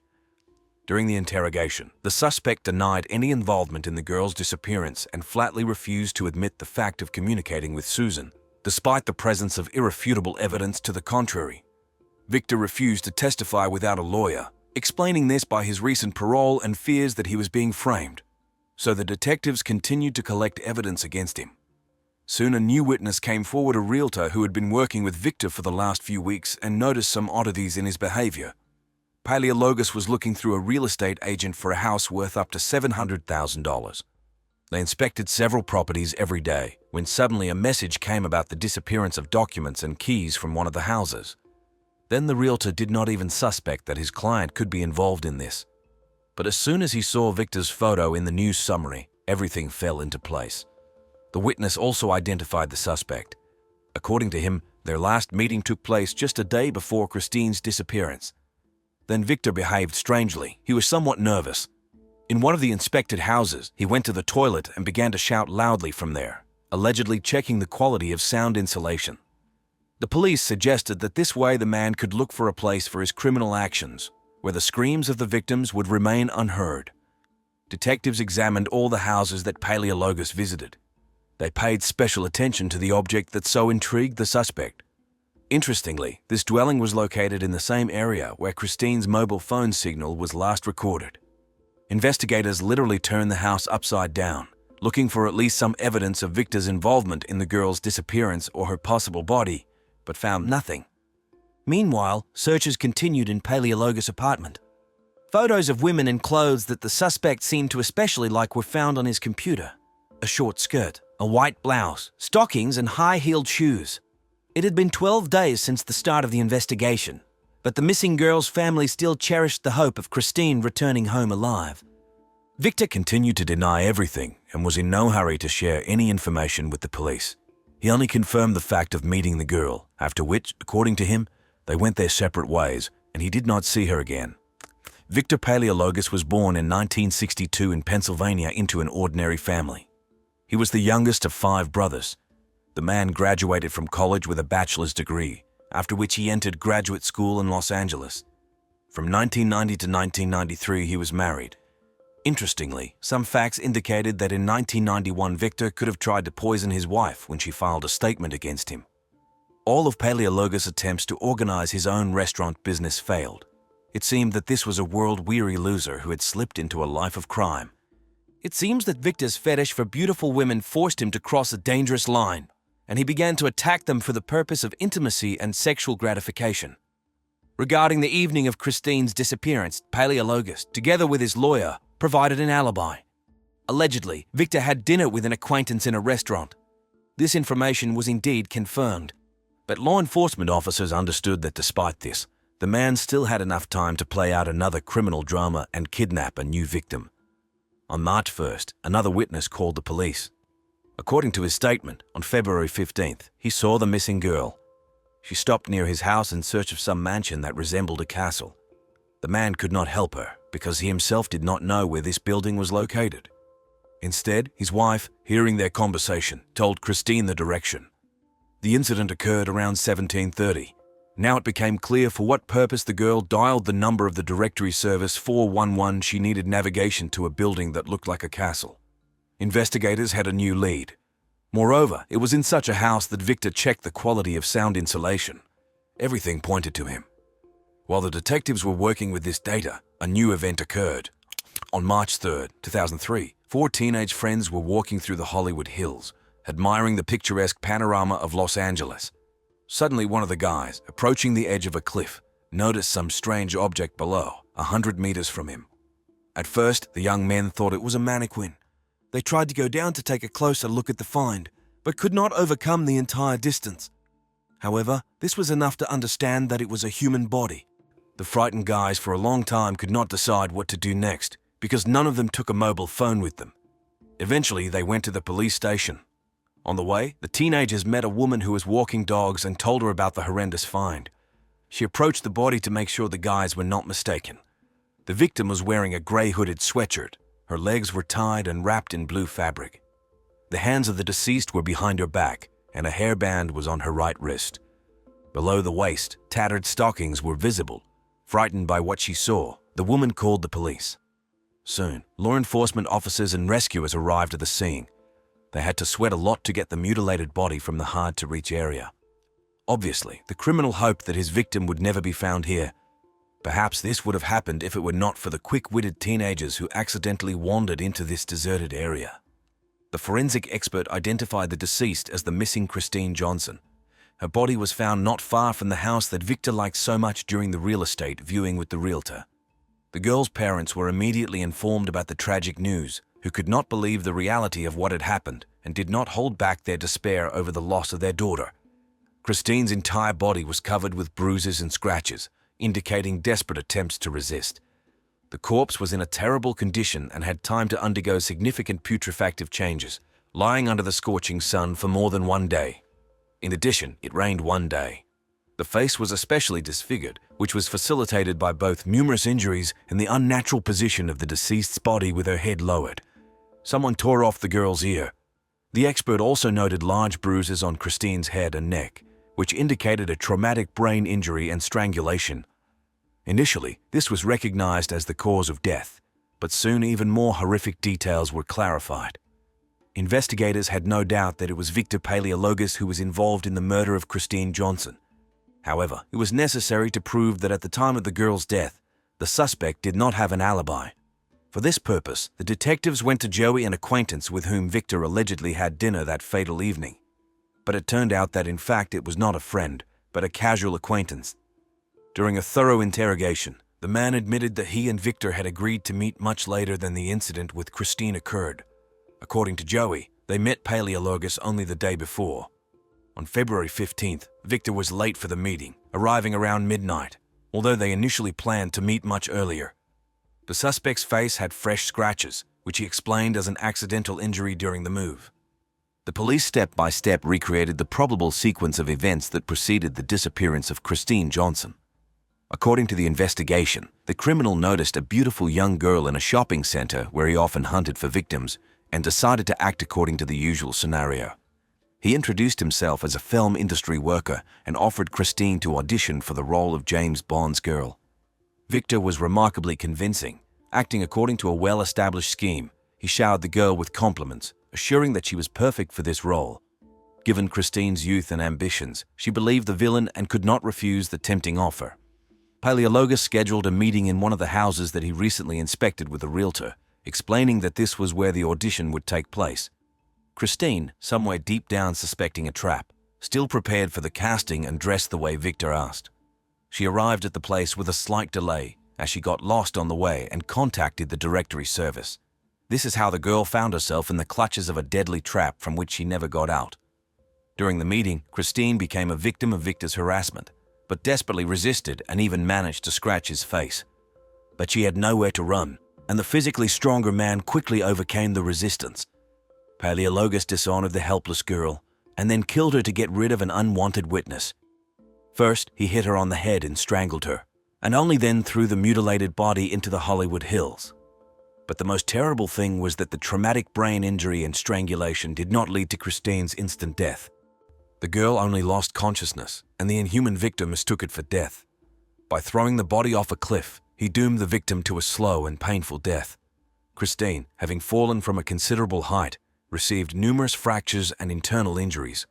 She regained consciousness for some time, but never waited for rescue, bleeding to death alone. Only a few hours later, the girl finally died from her injuries. On May 12, 2003, the district attorney officially charged Victor Paleologos with kidnapping, violence, and first-degree murder. However, the defense was fully prepared to defend the client's innocence because there was a lack of direct evidence of his guilt. The prosecution faced a difficult battle, so forensic experts used all the available weighty arguments. Victor's lawyers questioned the time of the victim's death, referring to the insects found on the body. Instead, prosecutors emphasized the striking similarity of the killer's handwriting with previous attacks on women. The cases were so identical that it was impossible not to mention them in court. Preparation for the trial was delayed, so Victor Paleologos appeared before the jury only in July 2006. The defense emphasized that the prosecution actually had no material evidence against the defendant, no DNA analysis, no fingerprints, no video surveillance recordings that would link him to the murder. This was explained by the fact that Christine's mutilated body was found only 2 weeks after her disappearance, and during this time most of the traces had time to deteriorate. However, the testimony of women accusing Victor of harassment and attacks was more than enough. After their statements, the sympathies were on the side of the prosecution. Without exception, all the victims talked about Victor's remarkable talent for manipulation. The man was so careful and convincing that even the most cautious victims like Susan Murphy initially believed his sweet promises and agreed to take part in the alleged casting, not even suspecting what was really waiting for them. It seemed that after hearing this, no one had any doubts that it was Victor Paleologos who killed the unfortunate Christine. But the defendant had a last ace up his sleeve. To avoid the death penalty, Victor proposed to make a deal with the investigation and plead guilty to a less serious crime. Now the fate of Paleologos was in the hands of the relatives of the deceased girl. At that time, the exhausting trial had been going on for 3 weeks and threatened to drag on for a long time. Given the uncertainty of the verdict and the burden of the grief experienced, Christine's family agreed to make concessions in exchange for a confession. However, Victor unexpectedly changed his mind and on the day of sentencing sent the judge an 11-page petition asking to cancel his confession. Fortunately, the law was on the side of justice, and it was no longer possible to cancel the previous statement. The court found Victor Paleologos guilty on all counts and sentenced him to life imprisonment with the right to parole no earlier than after 25 years. The case of Tracy Grissom is one of the most high-profile cases in the US in the Tutuintenses, once again drawing public attention to the issue of domestic violence. The morning of May 15, 2012 forever changed the lives of two families from the town of Tuscaloosa in Alabama. 32-year-old Tracy Grissom took a gun, got behind the wheel of her Chevrolet, and set off in search of her ex-husband Ron. Less than an hour later, Ron was dead, and Tracy had cold-bloodedly called 911 herself and reported the events. Their marriage lasted 8 years and was full of suffering and cruelty. Ron repeatedly beat, raped, and humiliated Tracy. After the divorce, the woman hoped to start a new life, but according to her, Ron continued to stalk and threaten her. Tracy claimed that she killed her ex-husband in defense of her own life. The prosecution, however, accused her of premeditated, planned murder. This ambiguous case split the local community. Some sympathized with Tracy as a victim of years of abuse, while others condemned her as a cold-blooded killer. The trial was a test not only for Tracy, but also for the justice system. Will the jury be able to see beyond one crime the story of exhausting abuse? And most importantly, where exactly is the truth? Now I will tell you everything in detail. My name is Detective Brooks, and you're on the DBS channel. Let's get to the bottom of the truth. Ron Grissom grew up in a family with strong traditions in the small town of Tuscaloosa, Alabama. The boy was born and raised in a strong, traditional family where an atmosphere of love and support prevailed. His father Ronnie and mother Rose were happy with their sons and proud of their successes. During his school years, Ron was the star of the local baseball team. Everyone remembers him as a cheerful, sociable young man, the life of the party. It seems that this was when he first tried alcohol and marijuana, the usual mischief for boys of that age. However, these seemingly innocent experiments laid the foundation for an addiction that would later ruin his life. After school, Ron, as befits, went to work with his father in the family construction business. It was a good, stable job with prospects for growth in the future. But it seems the guy lacked the drive and thrill. He still liked to relax with friends, drink a couple of beers, and smoke various psychotropic substances. In 2003, fate brought Ron together with Tracy, a blonde a couple of years older than him. She already had an unsuccessful marriage behind her and a young son. But Ron seemed to really fall in love. Despite the warnings of relatives, he married Tracy a year later. At first, everything was going well, but soon problems returned. Substance abuse does not go unnoticed, believe me. Soon quarrels began in the young family, and when their long-awaited daughter Anna was finally born in 2006, after several miscarriages, the situation worsened. The girl was born prematurely with heart defects. The burden of caring for her fell on Tracy's shoulders, while Ron increasingly withdrew from affairs. Instead of being with his wife and children, he increasingly hung out with friends and had affairs on the side. Of course, this infuriated Tracy. She was jealous and made scenes. According to her, that's when Ron first raised his hand to her, although he later denied the beatings. In 2010, Tracy couldn't take it anymore and filed for divorce.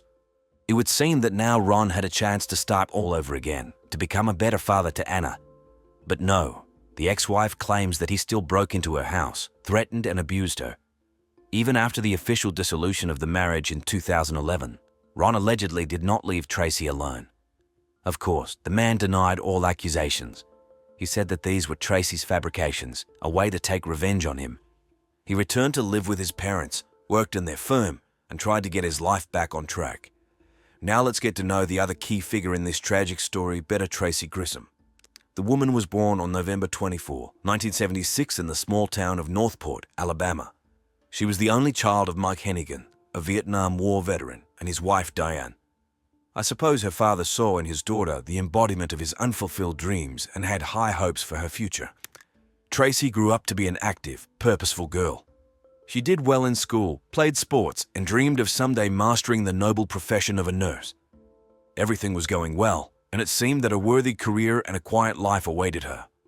After graduating from school, Tracy entered the local college for nursing courses. There she met her first husband and quickly married for great love.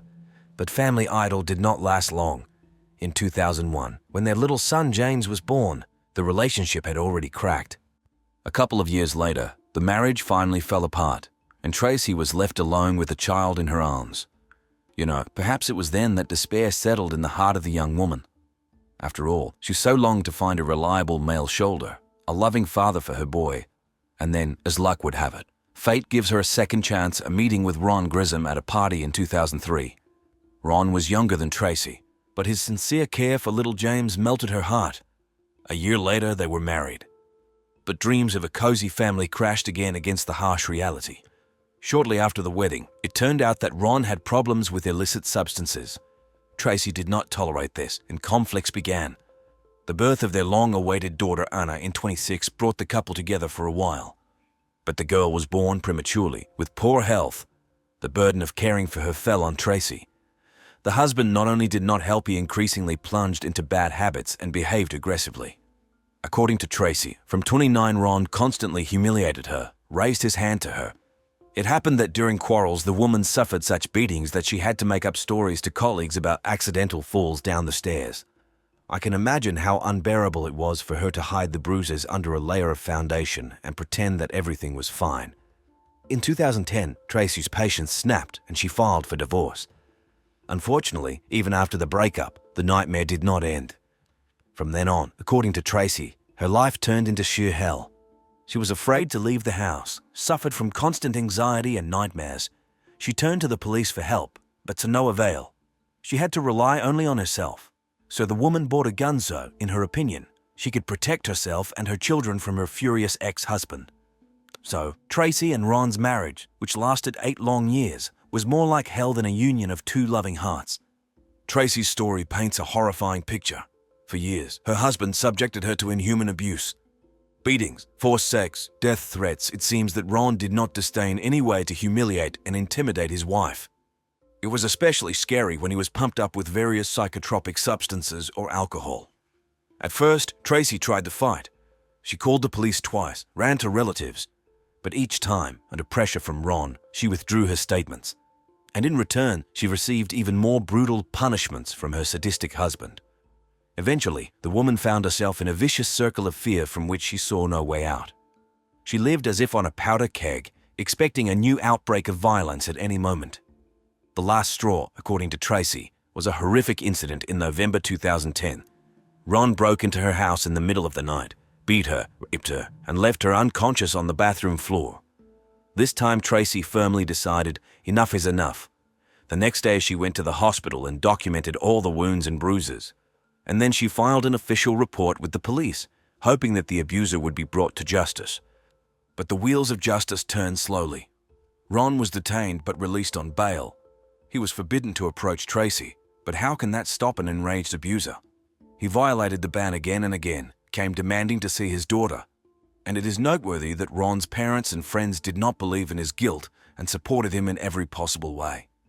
Black days began for Tracy. She almost never left the house, afraid of meeting Ron. She armed herself with a gun for self-defense. But there was no peace, day or night. The woman was tormented by nightmares where she again and again found herself in the hands of a rapist. Because of these experiences, she lost a lot of weight and turned grey. Of course, Tracy cherished the hope that Ron would be put behind bars and she would finally be able to start life anew. But the bureaucratic machine stalled. Court hearings were constantly postponed. Ron was at large and did not miss an opportunity to terrorize his victim. In early May 2012, he showed up at her house again with threats. Tracy called the cops, but the scoundrel fled before they arrived. Can you imagine the state of this tormented woman? She did not sleep all night, trembling with fear for her life. And when she found out that Ron had even got a job, although he had previously pretended to be unemployed in order not to pay alimony, her despair reached its limit. The morning of May 15, 2012 turned out to be remarkably clear and warm, but not for Tracy Grissom. Then the 32-year-old woman woke up with a heavy heart and obsessive thoughts about her ex-husband Ron. She was going to a job interview for a nursing position, but she couldn't concentrate at all, because she had just found out Ron, who swore up and down in court that he was unemployed, was actually working again, and this infuriated her to no end. Tracy decided to expose her ex-husband's lies at all costs. She got behind the wheel and headed to the place where Ron usually worked, the construction side of the firm Grissom and Grissom. The plan was simple, to take a few photos of Ron at his workplace and then present them in court as proof of his deception. Approaching the construction site, Tracy saw the company's billboard from afar, and the next moment her heart sank. There was Ron himself. Together with his cousin Dale Dockery, he was just unloading some boat. Tracy parked the car nearby, took out the gun with trembling hands, and headed towards her ex. And here the discrepancies begin. According to Tracy, as soon as Ron noticed her, he immediately rushed in her direction with curses and a threatening look on his face. The woman panicked, pulled out a weapon, and shouted for him not to approach. But he allegedly did not even think to stop. That's when she fired, supposedly defending herself. However, the Dockery brothers tell a completely different version. They say that when Tracy drove up and Ron saw her, he immediately shouted to Dale to call the police, and he himself rushed to flee, trying to hide. But Tracy started shooting after him. Be that as it may, as many as 6 shots were fired. 4 bullets found their target. 1 hit Ron in the shoulder, 1 in the forearm, 2 in the back. The heavily wounded man collapsed to the ground and tried to crawl away. But Tracy came up almost point blank and cold-bloodedly finished him off with 2 shots to the head. Later, the examination will confirm it was these control shots that proved fatal for Ron. After the deed, Tracy returned to the car, put the gun on the hood, and called the police. She told the dispatcher that she had just shot her ex-husband, who had been abusing her for years. She seemed to be asking for help and at the same time confessing to murder. The local police from Tuscaloosa arrived at the crime scene very quickly. Tracy Grissom, surprisingly, did not resist arrest at all. She immediately confessed to the deed, explaining her actions by years of violence from the late Ron. Now her fate was in the hands of the investigators. The detectives thoroughly documented the crime scene, interviewed all possible witnesses, and seized physical evidence, primarily the gun with Tracy's fingerprints. Ron's cousin, who saw the shooting with their own eyes, immediately gave their testimony. According to them, it turned out that Tracy purposefully came to Ron's place of work, called him out to talk, and then started shooting. Moreover, as Dale Dockery claimed, Ron did not show any aggression towards his ex-wife and only tried to escape and hide. The body of the deceased was sent for autopsy, and the conclusions of the forensic experts were unfavorable for Tracy. The bullets that hit Ron in the back when he was already lying on the ground, defeated, turned out to be fatal.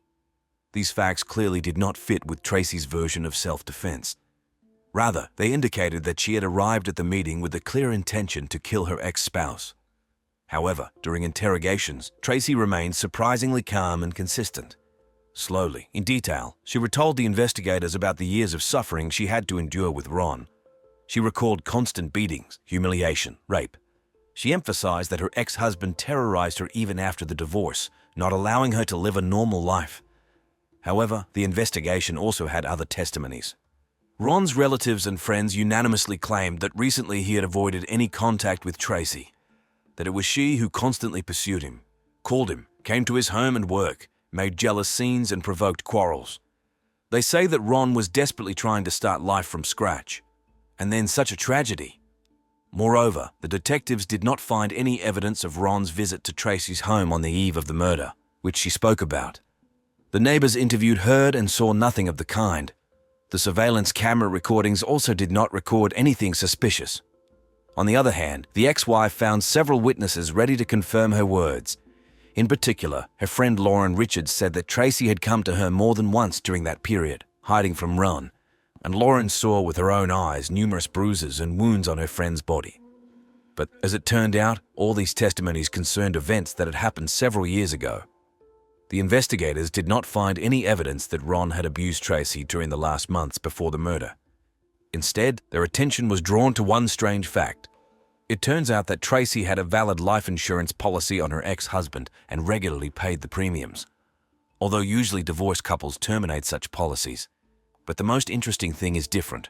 The day before the murder, the woman called the insurance company. She admitted that now she really needed money, and she clarified the details of the insurance coverage.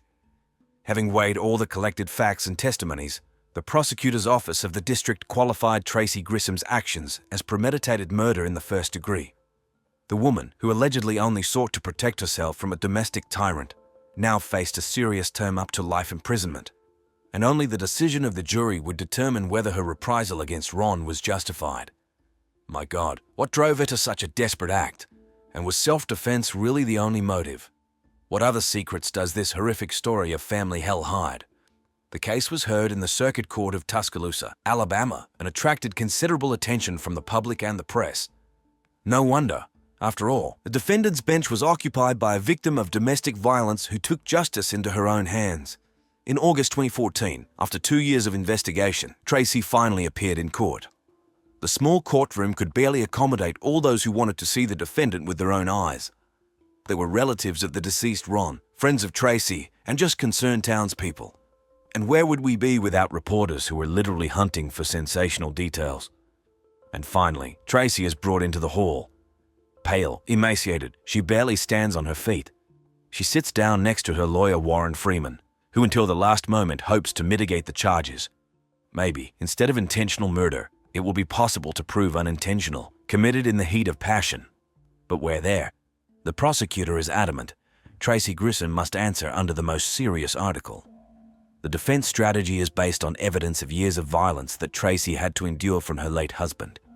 Lawyer Freeman provides the court with medical reports made after Ron brutally beat and raped his wife in 2010. Allegedly, the woman is still suffering from post-traumatic stress disorder, and at the time of the murder was in a state of passion. She did not control herself when she shot the abuser. But here the judge makes an unexpected move. He forbids showing the jury photos of the beaten Tracy, taken a few days after the rape. Because, you see, formally these pictures do not prove Ron's guilt, because the case of violence at the time of his death was still pending in court. Such a twist! And the prosecutor, meanwhile, takes the bull by the horns. Instead of digging into the past, he focuses on the events of the day of the murder. Why, he says, did Tracy come to the meeting with Ron armed? Why did she continue to shoot when he was already lying wounded? And most importantly, what got into her the day before to call the insurance company to be interested in payments? The atmosphere in the courtroom is oppressive, electrified. Ron's relatives are openly calling Tracy a cunning murderer who lured her ex into a trap for money. Tracy's loved ones are sobbing as she describes in detail the suffering and fear for her life that she endured. But the biggest blow is yet to come. When asked by the prosecutor if Tracy regrets what she did, she utters a phrase that takes the jury's breath away. "No, if I could turn back time, I would do it again. I only regret not shooting him earlier." After such words, even the most sympathetic jurors begin to doubt. Was she really acting in self-defense? The finale of the trial is expected and no less dramatic. After several hours of debate, the jury finds Tracy Grissom guilty of first-degree murder. No matter what the lawyer said about domestic violence, the reprisal against a defenseless man went too far. The judge gives the defendant the last word, but she only silently shakes her head, eyes downcast. She is given 25 years in prison. Friends, looking through the materials of this case, I couldn't get rid of the thought. If only Ron's abuser had been convicted of domestic violence at the time, would it have come to such a bloody denouement? If the state had provided Tracy with reliable protection, helped to break the toxic connection with the abuser, would she have dared to take the law into her own hands? You see how easily the situation gets out of control when the escalation of violence is not stopped in time, when cries for help are ignored. This tragedy should have been a lesson for all of us. Countering domestic terror is not only a matter for the police or social services. It is a shared responsibility of society, of each and every one of us. Friends, the case of Tracy Grissom is not just another criminal story. It is a wake-up call for our entire society, a kind of litmus test that revealed a whole range of systemic problems, and above all, the problem of domestic violence and the protection of its victims. You see, on the one hand, Tracy's story clearly demonstrated how imperfect our laws are in this area, and how indifferent and helpless law enforcement officers can be. The woman repeatedly turned to the police, begged for help, but she never received reliable protection from her aggressive ex-husband.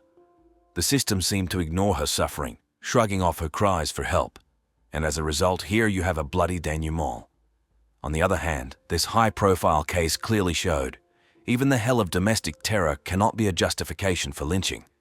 Yes, Tracy suffered terrible, inhuman abuse. Her life turned into a continuous nightmare from which she saw no legal way out. But does this give an indulgence for murder? Especially when the direct threat has already passed, when the offender is not attacking right now. Looking through the case files, I came to a disappointing conclusion.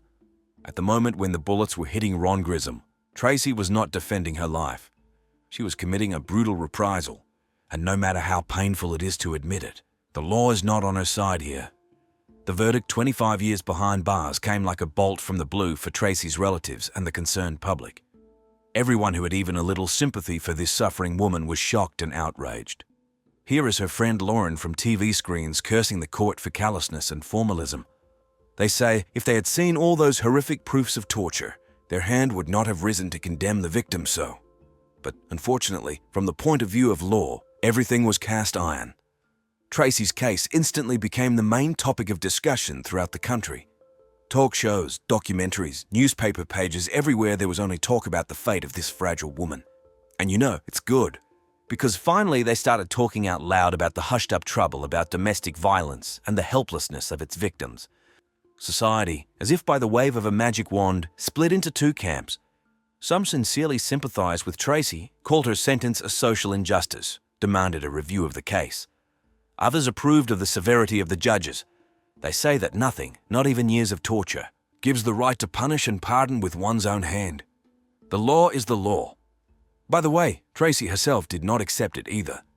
Through her lawyer, she immediately filed an appeal. They say there was pressure on the jury, and important evidence was ignored.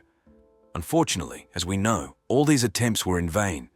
The higher courts left the verdict unchanged. Probably, deep down, Tracy herself understood there was no way back. All that remained was to accept it and atone for the guilt. From behind the prison walls, she wrote touching letters to her children and parents. She begged forgiveness for the pain she had caused her loved ones. She even gave interviews from behind bars a couple of times. She urged all women who suffer from domestic violence not to remain silent.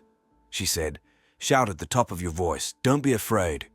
Seek protection from the law, not from weapons, because weapons will not lead to anything good." Tracy herself will pay in full for her fatal choice with her freedom. She will see freedom only in 2029, at the age of 53. And she really hopes that at the prison threshold she will be met by her adult children's son James and daughter Anna. Then, perhaps, she herself will promise herself never to repeat the terrible mistakes of the past. Friends, today I want to talk to you about one of the most painful and ambiguous topics in our society. About domestic violence, lynching, and the inexorability of justice. A vivid example of this problem is the case of Tracy Grissom, a woman who is driven to despair by years of abuse by her husband. Can her act really be called self-defense? Where is the line between the victim's right to salvation and the law's obligation to punish the murderer? Let's try to figure it out. A terrifying picture emerges from the case files. Tracy suffered for years from the cruelty of Ron Grissom. Beatings, humiliation, sexual violence, it seems that this man did not disdain anything to break his wife. Even after the divorce, he continued to terrorize her and the children. It is easy to imagine the hell in which this tormented woman lived.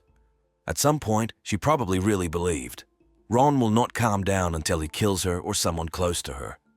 But the law is the law, and it clearly distinguishes between self-defense and lynching.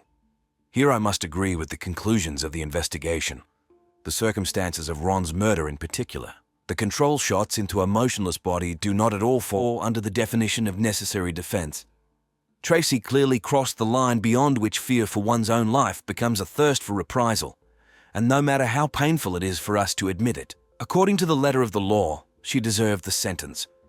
Another thing is that this case has become a litmus test for the entire legal system. It exposed glaring gaps in the mechanisms for protecting victims of domestic terror. Well, think for yourself. Tracy repeatedly begged for help, but the police waved their hands every time. They say, "We do not interfere in family quarrels." Left alone with her pain, feeling hopeless, the woman grabbed a weapon. So, don't we have to share responsibility with her for this tragedy? Yes, we are with you. All those who for years watched Ron's bullying and did not intervene. All those who lacked compassion to lend Tracy a shoulder. Finally, all of us who tolerate the silent existence of domestic violence next to us. Is it really necessary to wait for a bloody denouement in order to remedy this trouble? This sad case must awaken our society. We must together create an atmosphere of zero tolerance for violence in the family. Provide victims with reliable protection and support mechanisms. After all, the main conclusion of the Tracy Grissom case is this: no suffering justifies murder. And if we do not want to observe new tragedies, lynching must remain outside of civilization.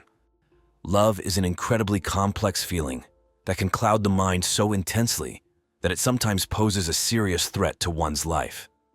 Usually, a person is able to regain control in time and avoid danger, but occasionally circumstances can be extremely unfavorable for the victim of passion. This is exactly the fate that befell the heroine of our story today. Julie Scully was the daughter of Julia and John Scully. Her childhood was filled with difficulties and hardships, so it's worth starting the story with her parents. Julie's mother was born in 1943 on an Indian reservation located in the state of New Mexico, which was the second largest in the USA. However, despite the vast territory, living conditions there were extremely challenging. The lack of electricity, running water, and jobs led to rampant alcoholism and drug addiction among the local population. When Julia turned 12, her parents, trying to protect their daughter from the detrimental influence of her environment, sent her to a boarding school, hoping that she would learn English there and acquire the necessary skills for a successful future. Upon reaching adulthood, Julia moved to the city and began living like an ordinary American. However, while working in a hospital for the mentally ill, she herself became addicted to drugs. Later, the young Native American woman met a police officer named John, and in 1964, feelings ignited between them.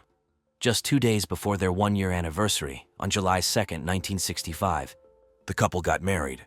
Shortly after the wedding, John was transferred to serve in one of the most dangerous areas of North Philadelphia. On January 3, 1968, the couple had a daughter, whom they named Julia. Over the years, the girl became very close to her father. All the relatives noted that she was ready to do anything for his approval. John and Julie spent a lot of time together, often going fishing. During these moments, the girl's mother felt like an outsider in the family. While the father had fun with his daughter, the elder Julia suffered from loneliness. All this time, she hid her drug addiction from her loved ones, although those around her could not help but notice the woman's strange and unpredictable behavior. The situation only worsened as Julia moved on to even harder illegal substances. Despite this, on November 10, 1969, another baby was born into the family, a boy named John Patrick Scully. The infant immediately became the center of attention for the parents, and the elder daughter Julie began to feel a lack of love and care. At the same time, her mother continued to use illegal substances, being in a state of constant exhaustion. Any attempts to quit were accompanied by severe withdrawal. In 1973, amid all these problems, the elder Julia tried to take her own life by swallowing a whole pack of sleeping pills. But her husband found her in time, provided first aid, and called an ambulance. The doctors managed to save the woman. Now the whole family knew about her destructive addiction, but this did not improve the situation at all. The once beautiful Native American woman increasingly resembled a living corpse. Soon she tried to settle scores with life for the second time, this time due to depression. But again, she was saved. Of course, the parents' troubles could not but affect the children, especially the elder daughter, who had just turned 9 at the time. Friends came to her birthday party, but right in the middle of the celebration, her dad suddenly left. As it turned out, he went to his mistress, with whom he had been having an affair for quite some time. John considered this relationship his outlet, as his drug-addicted wife only caused him disgust. It was only the children that kept him together with Julia. On the day of his daughter's birthday, the mistress came to pick up John right at their house. The wife saw her rival with her own eyes when she went outside to see where her husband had gone. John didn't seem to be bothered at all by the fact that his secret was out. Instead, these events came as a real shock to the younger Julie and her mother. The girl began to blame herself for what happened, as she simply could not comprehend the reasons for her father's behavior. From that moment on, Julie's grades at school, where she had been an excellent student, dropped to C's. Then her father decided to transfer her to another school in Kensington. In the new educational institution, the bright and attractive Julie quickly became popular, but also fell into bad company. Truancy began, and her grades worsened again. At that time, the girl was only 12, but her appearance already attracted the attention of many boys. An additional risk factor was that the Scully family lived in a disadvantaged area. The parents grew increasingly worried that Julie might follow in her mother's footsteps and also become addicted to illegal substances. Once, Julie invited her girlfriends for a sleepover, but when her mother came to check on them in the evening, her daughter was not in the room.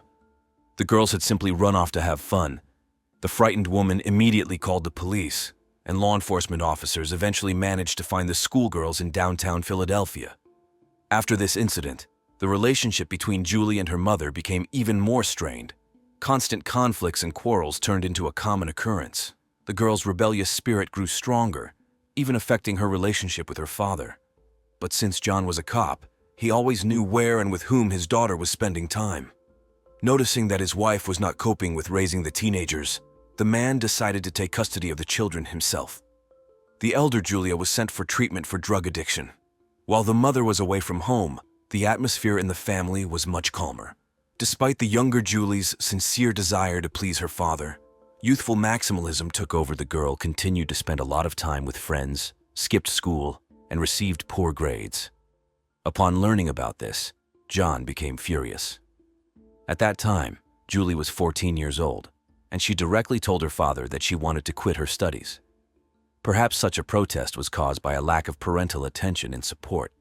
It should be noted that by that time, Julie had already turned into a real beauty and invariably found herself at the center of attention at any party. So it's not surprising that the girl preferred entertainment to trying to earn her father's approval. At 14, Julie had already begun her sexual life. In 1982, she graduated from high school, and her parents, of course, hoped that their daughter would pursue higher education. John, using his official position, arranged with the administration of an engineering school for Julie to be admitted outside the competition. The man insisted that his daughter, a Native American, should be given certain preferences. Eventually, his efforts paid off, and in the fall of 1983, the girl became a student at the educational institution her father had dreamed of. Julie's younger brother chose a different path in life. Despite growing up under identical conditions, as soon as he turned 16, the boy enlisted in the Navy. As for Julia, she decided that she had had enough. Shortly after entering the engineering school, she dropped out and got a job, striving for financial independence.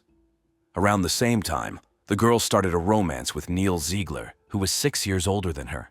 Their relationship developed rapidly, and already in November 1985, just a few months before Julie's 18th birthday, the couple got married. The marriage was kept secret even from the bride's own father. The union with an adult man brought Julie not only material well-being, but also emotional stability. When John finally found out about the secret wedding, he approved of his daughter's choice, believing that marriage would be better for her than living with a drug-addicted mother. But this marriage turned out to be short-lived. In 1988. The couple divorced, and Julie was forced to return to her mother. At her new job, the girl did not even try to help her mom financially or pay for her own living expenses in her mother's house. Instead, Julie immersed herself in the world of beauty and entertainment. Her appearance was in full bloom at that time wherever this girl appeared. She invariably attracted admiring glances. Many considered Julie to be a professional model. Realizing the power of her charm, the young woman began to actively take advantage of her attractiveness. Despite her inner fragility and vulnerability, she desperately sought love, although she only found short-term affairs. Suitors swarmed around the beauty, inviting her on dates and to parties. In the summer of 1989, at a reception at a yacht club, Julie met Tim, a handsome man 11 years her senior. Tim owned a thriving landscaping business and could afford a luxurious lifestyle, including his own yacht. Back in the early 1980s, he founded his company, and since then, his career had been steadily on the rise, which was greatly facilitated by the boom in the U.S. real estate market. The romance between Julie and Tim developed stormily, and it almost immediately became apparent that the girl had a very jealous nature. Once, Tim met his secretary, with whom he had worked for more than a year, at a bar. Seeing them together, Julie attacked Tim's friend with her fists and smashed her lover's face. The girl didn't even listen to explanations that it was a purely business meeting. Later, the conflict was settled, but it became a vivid illustration of Julie's difficult temper. The girl had long dreamed of a modeling career, and then, in one of the newspapers, she came across an ad for a beauty contest. Julie became fired up with the idea of participating in the competition, and Tim was sure that his beloved would definitely win. The lover selected the most striking photos of the girl and sent them to the editorial office of the magazine organizing the contest. But after some time, it turned out that the contest was a fiction this way. The publishers simply lured gullible beauties in order to get spicy photos for the men's section on the last pages for free. Once, when visiting his office, Tim did not find his secretary at her desk. Instead, Julie was sitting there who, with a charming smile, informed him that the former assistant would not return. Just like that, without further ado, she simply took her lover's place, leaving him no choice but to accept her as an employee.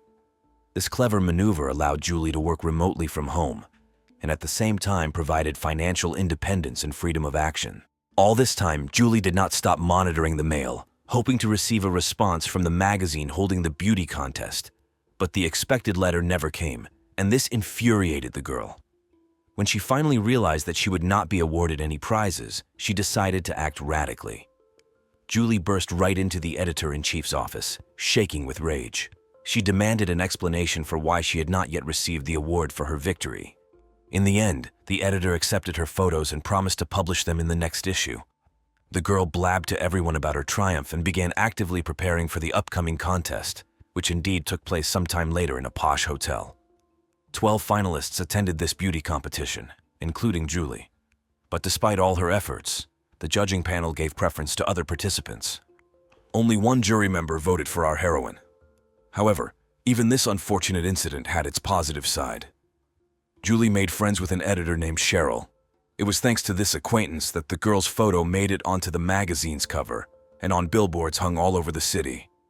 Such publicity brought Julie even more attention, and offers for modeling work poured in. By the fall of 1990, the girl had already become a local celebrity. This process was gaining tremendous momentum. Julie continued to work for Tim, but at the same time managed to win prizes at local beauty contests. True, she was met with failure on the serious runway. On November 16, 1991, the young couple got married. At that time, the bride had turned 23. The couple earned a good income and did not deny themselves anything. Julie's modeling career slowly moved upward until 1997, and her income grew accordingly. Later, the aspiring model appeared on television, but along with this, the girl began to abuse alcohol. The relationship with her husband resembled a roller coaster. UPS were replaced by downs, although in general, love and understanding reigned between the spouses. Tim dreamed of children, especially since their financial situation quite allowed them to have kids. But Julie stubbornly postponed this issue, fearing that pregnancy and childbirth would ruin her modeling career, which was beginning to gain momentum. Nevertheless, in February 1995, Julie became pregnant. Her girlfriends claimed that the expectant mother continued to smoke and drink throughout her pregnancy. On November 26, 1996, a girl was born, whom they named Katie Scarlett. Motherhood completely turned Julie's life around, and she enthusiastically immersed herself in raising her firstborn. During this period, her own mother, the elder Julia, finally overcame her bad habits and actively helped her daughter take care of the baby. True, due to differences in views on parenting, arguments often flared up between the women. Meanwhile, the younger Julie was hit by postpartum depression, partly due to the loss of her perfect figure after pregnancy. She kind of withdrew into herself, not even trying to regain her former shape. Against this background, her relationship with Tim also began to deteriorate. Already in April 1997, the couple was forced to turn to a family psychotherapist. It seemed to Julie that the psychologist took her husband's side, although in fact, the specialist was trying to understand the girl's deep-seated problems and complexes, touching on painful memories of the past. As a result, he concluded that Tim paid too little time and attention to his wife, which led to a crisis in their marriage. Julie felt unbearably lonely, sought solace in communicating with friends, often returning home tipsy. In November 1997, the couple planned a traditional cruise, which they usually took every year since they got married. But this time, they decided to postpone the trip in order to celebrate Christmas on board the liner. The main purpose of this cruise was to improve the relationship between Julie and Tim, while their daughter was left in the care of her grandparents. On November 1st, the couple flew to San Juan, the capital of Puerto Rico, where they boarded a cruise ship. Almost immediately, the spectacular and attractive Julie caught the attention of a young man named George Skiadopoulos, who held the lowest position in the ship's engineering department. But the next day, he introduced himself to the girl as the ship's captain. The guy even made a bet with a friend that he could get Julie into bed. George was only 22 at the time, had just graduated from college, and was just beginning his career. But despite this, the young man looked quite respectable and solid, so that Julie did not suspect any deception. The sly fellow lied to his new acquaintance that he was 28 and also bragged about a couple of his supposedly own achievements in order to impress her. Julie, who was 29 at the time, quickly became close to George. Tim saw them together a few times, but did not attach much importance to it. He was used to his wife's sociability and friendliness, as she often communicated with strangers, so he didn't even think to be jealous. On the eve of the party, the fake captain invited Julie on a tour of the engine room, which she readily agreed to. A spark ran between them, and the young people kissed, but nothing further happened for now. Upon returning home, an inspired Julie enthusiastically told her family's best friend Tony about her feelings. The girl was sure that the flash of passion would fade with initial speed, as she and George would never see each other again. But lo and behold, soon the supposed captain sent Julie a touching letter. The lovers switched to daily telephone communication. The secret admirer literally showered Julie with compliments, convincing her that Tim was not good enough for her. Tim knew about these conversations, as he accidentally overheard his wife cooing with someone on the phone a couple of times. But the man did not delve into the details of the conversations, fully trusting his better half. On the other hand, these secret relations completely baffled Julie. She seemed to be torn between the usual family comfort and a mad attraction to a young lover who gave her previously unknown acute sensations. The woman noticeably distanced herself from her husband and child, immersing herself in a whirlpool of new experiences. Tim saw that something wrong was happening and became worried. To strengthen the marriage, the man decided to arrange a lavish surprise party for Julie on the occasion of her 30th birthday. The celebration, which took place on January 3, 1998, was a great success. Julie's closest friends gathered at the birthday girl's house. As a gift, Julie persistently begged Tim for another cruise, and it had to be on a specific liner and at a strictly defined time. Of course, her main goal was to meet George. The husband resisted in every possible way, but eventually yielded to his wife's desire. And so on February 13th, the couple again went on a short trip. On board, Julie finally united with her chosen one, and George won the bet from his shipmates. Upon returning home, an inspired Julie could not stop telling stories about her spectacular love adventure, entrusting the most intimate details to the godfather of their daughter, Katie, the same family friend Tony. But even for this devoted servant, it was unbearable to keep such a burden a secret, which the man later confessed to Julie. However, this did not stop her, and our heroine decided to secretly rush to Greece to see her beloved, whom she missed so much. For Tim and the family, she portrayed this trip as a family vacation, which she would allegedly go on with her mother and daughter. Julie confessed her real intentions to her mother, but, despite the condemnation, still insisted on her own. The first stage of this adventure assumed that the entire female Scully trio would go to Florida, but already on March 26, 1998, Julie left her mother and granddaughter and rushed to Puerto Rico, into the arms of her lover. There she immersed herself in a whirlpool of passion. Upon returning from her travels, Julie did not even think to hide her relationship with George from Tim. She hung on the phone around the clock, incessantly cooing with the Greek, sent him frank love messages by email, and shot videos about her life, which she also sent to her chosen one. And Julie did all this without hiding from her lawful husband, under the same roof with him and on his money. Moreover, having completely lost all fear, the woman again began to regularly frequent parties and get drunk senseless. Tim, of course, could not help but notice his wife's strange behavior. Hoping to save the family in the 7th year of their married life, he suggested that Julie visit a psychologist. But instead of gratitude during the very first session, she stated that she wanted a divorce. The stunned Tim flatly refused. The thing is, Julie owned a share in his business, which brought in about $1 million in profit annually. The woman desperately needed this money, as she planned to dash off to Greece with her daughter and settle there with her lover.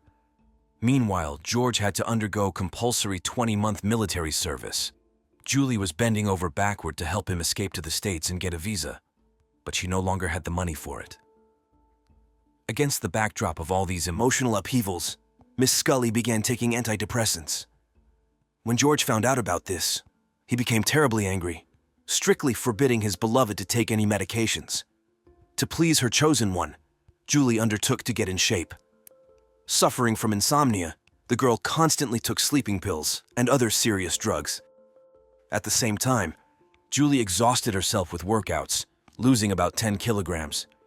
She hoped to return to the modeling business and earn some money. But George turned out to be an even greater owner than Tim. He was terribly jealous and categorically did not approve of such intentions. As a result, the girl was forced to abandon this idea. None of Julie's relatives and friends supported her relationship with the Greek. Even Cheryl, who had once pumped up Scully in the modeling industry, openly condemned this romance. Meanwhile, the emotional state of our heroine was rapidly deteriorating. Once Tim asked his wife to give him access to business documents, but she locked the door to her room and didn't let anyone in. The police had to be called to take the papers necessary for work. And even this did not pacify the enraged Julie, who put up a frenzied resistance to law enforcement officers. At the same time, Julie developed paranoid delusions that her husband had allegedly hired a private detective to follow her. The atmosphere in the Scully house was heating up to the limit, and everything was heading towards an inevitable divorce. But while the family drama was approaching its climax, somewhere in the middle of summer, George and Julie met in the USA and secretly got engaged. The future Mrs. Skiadopoulos openly told everyone who would listen that she would soon move to Greece forever, but she hid the specific date from everyone according to the plan. This was to happen no earlier than next year. In the midst of these turbulent events, Tim received an itemized bill for his wife's international phone calls. The amount reached $6,000 to $7,000 a month.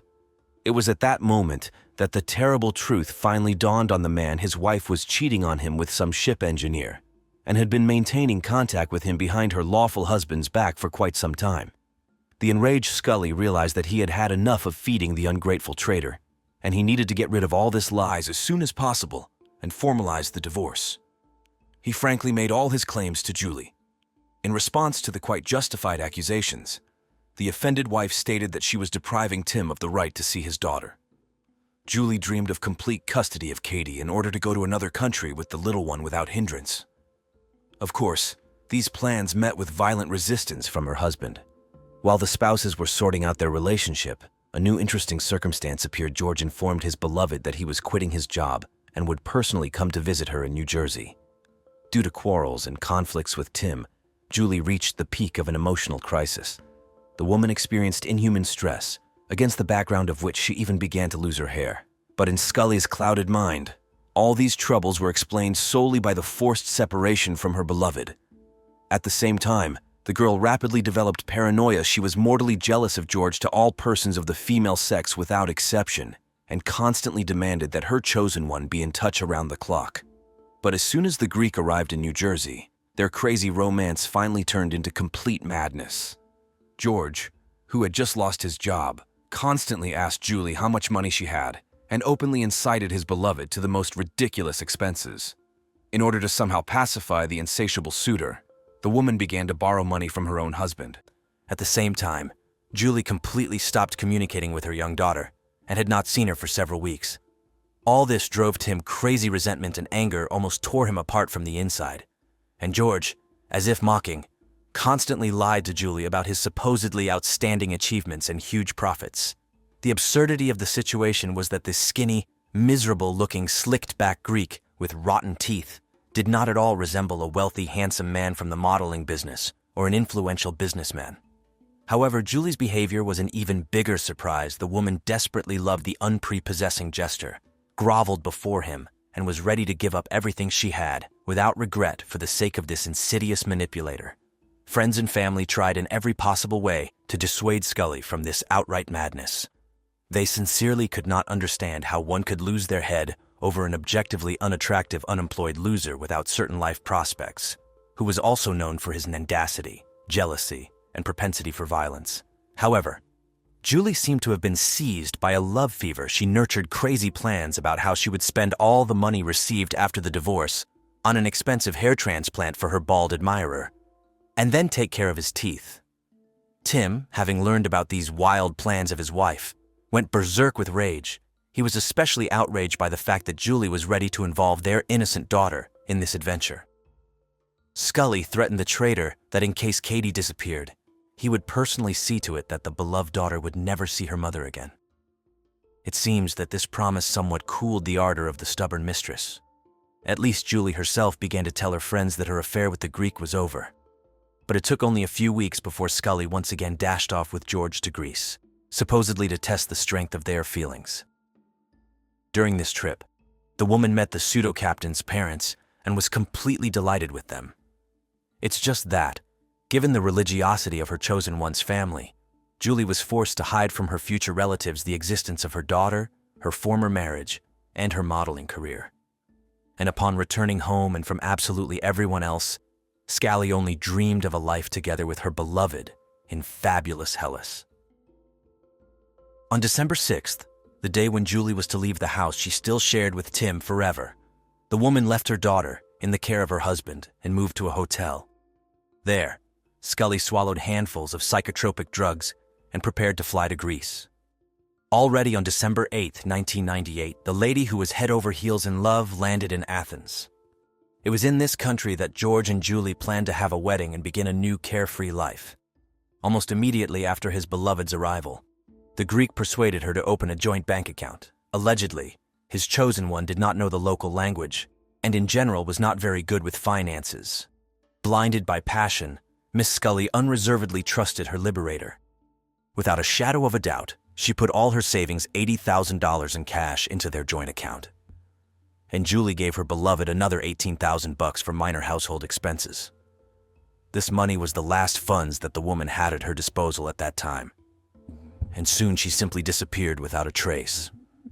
On January 8th, Skiadopoulos called his fiancée's best American friend with terrible news Julie had gone missing. According to the Greek, they had agreed to have a snack at a local McDonald's, but the girl never showed up for the meeting. George allegedly waited for her for several hours, but it was all in vain. And since mobile communications did not exist at that time, he had no way to inform his beloved of his concern. Eventually, after a long and unsuccessful search, the grief-stricken groom turned to the police with a statement about the disappearance of Julie Scully. Shortly before George's alarming message about Julie's disappearance, her closest friend in the States received a call from Scully herself. In the conversation, the woman admitted that she terribly missed her daughter Katie and had some problems in her relationship with her fiancé.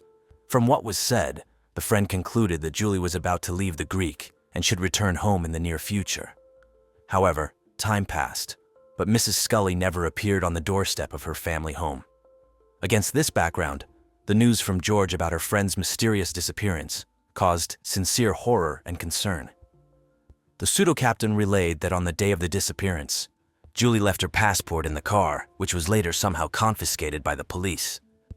The biggest problem was that Skiadopoulos allegedly could not find the law enforcement officer who took the document in any way.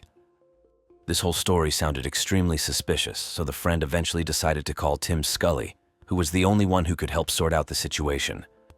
The man immediately realized that his ex was in big trouble. Tim recalled that the last time Julie personally reached out to relatives in the USA was on January 7th, and since then, there had been no news of her. Around the same time, the mother of the missing woman told her son-in-law that Skiadopoulos gave the impression of a worthless and disgusting type. Besides being an unpleasant subject by nature, the Greek obviously did not keep himself in check at all. The elder Julia once witnessed with her own eyes how George attacked her daughter during a quarrel, and when the woman stood up for her child, the enraged Greek attacked her. He yelled, swore like a trooper, and then grabbed the old woman by the throat and pressed his mother-in-law against the wall with all his might. The inhuman man did not let go of the victim until she threatened to call the police. After that incident, Julie allegedly tried to break up with the sadist. She even called law enforcement, after which Skiadopoulos was deported from the country. But despite everything, after some time, the girl once again rushed after her beloved to Greece. Moreover, Julie justified this scum in every possible way, taking the blame for the incident upon herself. So Scully's mother had no doubt that this scoundrel George was definitely involved in her daughter's disappearance. However, Skiadopoulos himself tirelessly portrayed himself as an innocent lamb and provided the Greek police with all possible assistance in the search for his bride. Julia's relatives tried to contact the U.S. Embassy in Athens in parallel. Unfortunately, cooperation with the Hellenistic cops was significantly hampered by the language barrier. Not a single law enforcement officer involved in the search for the missing American woman spoke English. Then the FBI finally intervened in the case. Almost immediately, the feds found out that Julie's passport had actually been with George all these days. The Greek initially assured that he found the document much later, and when he learned about the FBI's interest in the case, he stated that the papers were simply stolen. The behavior of the main suspect seemed increasingly strange with each passing day. For example, Skiadopoulos even tried to withdraw money from his joint account with Julie, but for some reason, he failed. On January 23, 1999, the ill-fated couple was supposed to have a wedding. Instead, all the country's news TV channels and radio stations were flooded with one topic: a young woman from the USA who had gone missing. And George went berserk and threw a tantrum when he found out that his bride's closest American friend had also intervened in the publicity of this story. He screamed into the telephone receiver about his non-involvement and even made several statements to the press. The frightened Greek gave numerous interviews to various media in which he desperately tried to justify himself and prove his complete innocence. But all these efforts were in vain. Just 16 days after the disappearance of Julie Scully, George found himself in the investigator's office as the main suspect. At first, he stubbornly retold law enforcement the same fairy tales that he had been weaving for the media. However, it took less than 4 hours of painstaking work before the suspect cracked and confessed to the murder of his beloved. Skiadopoulos insisted that it was a terrible accident. It seemed that the man really regretted what he had done, because he wept throughout the interrogation.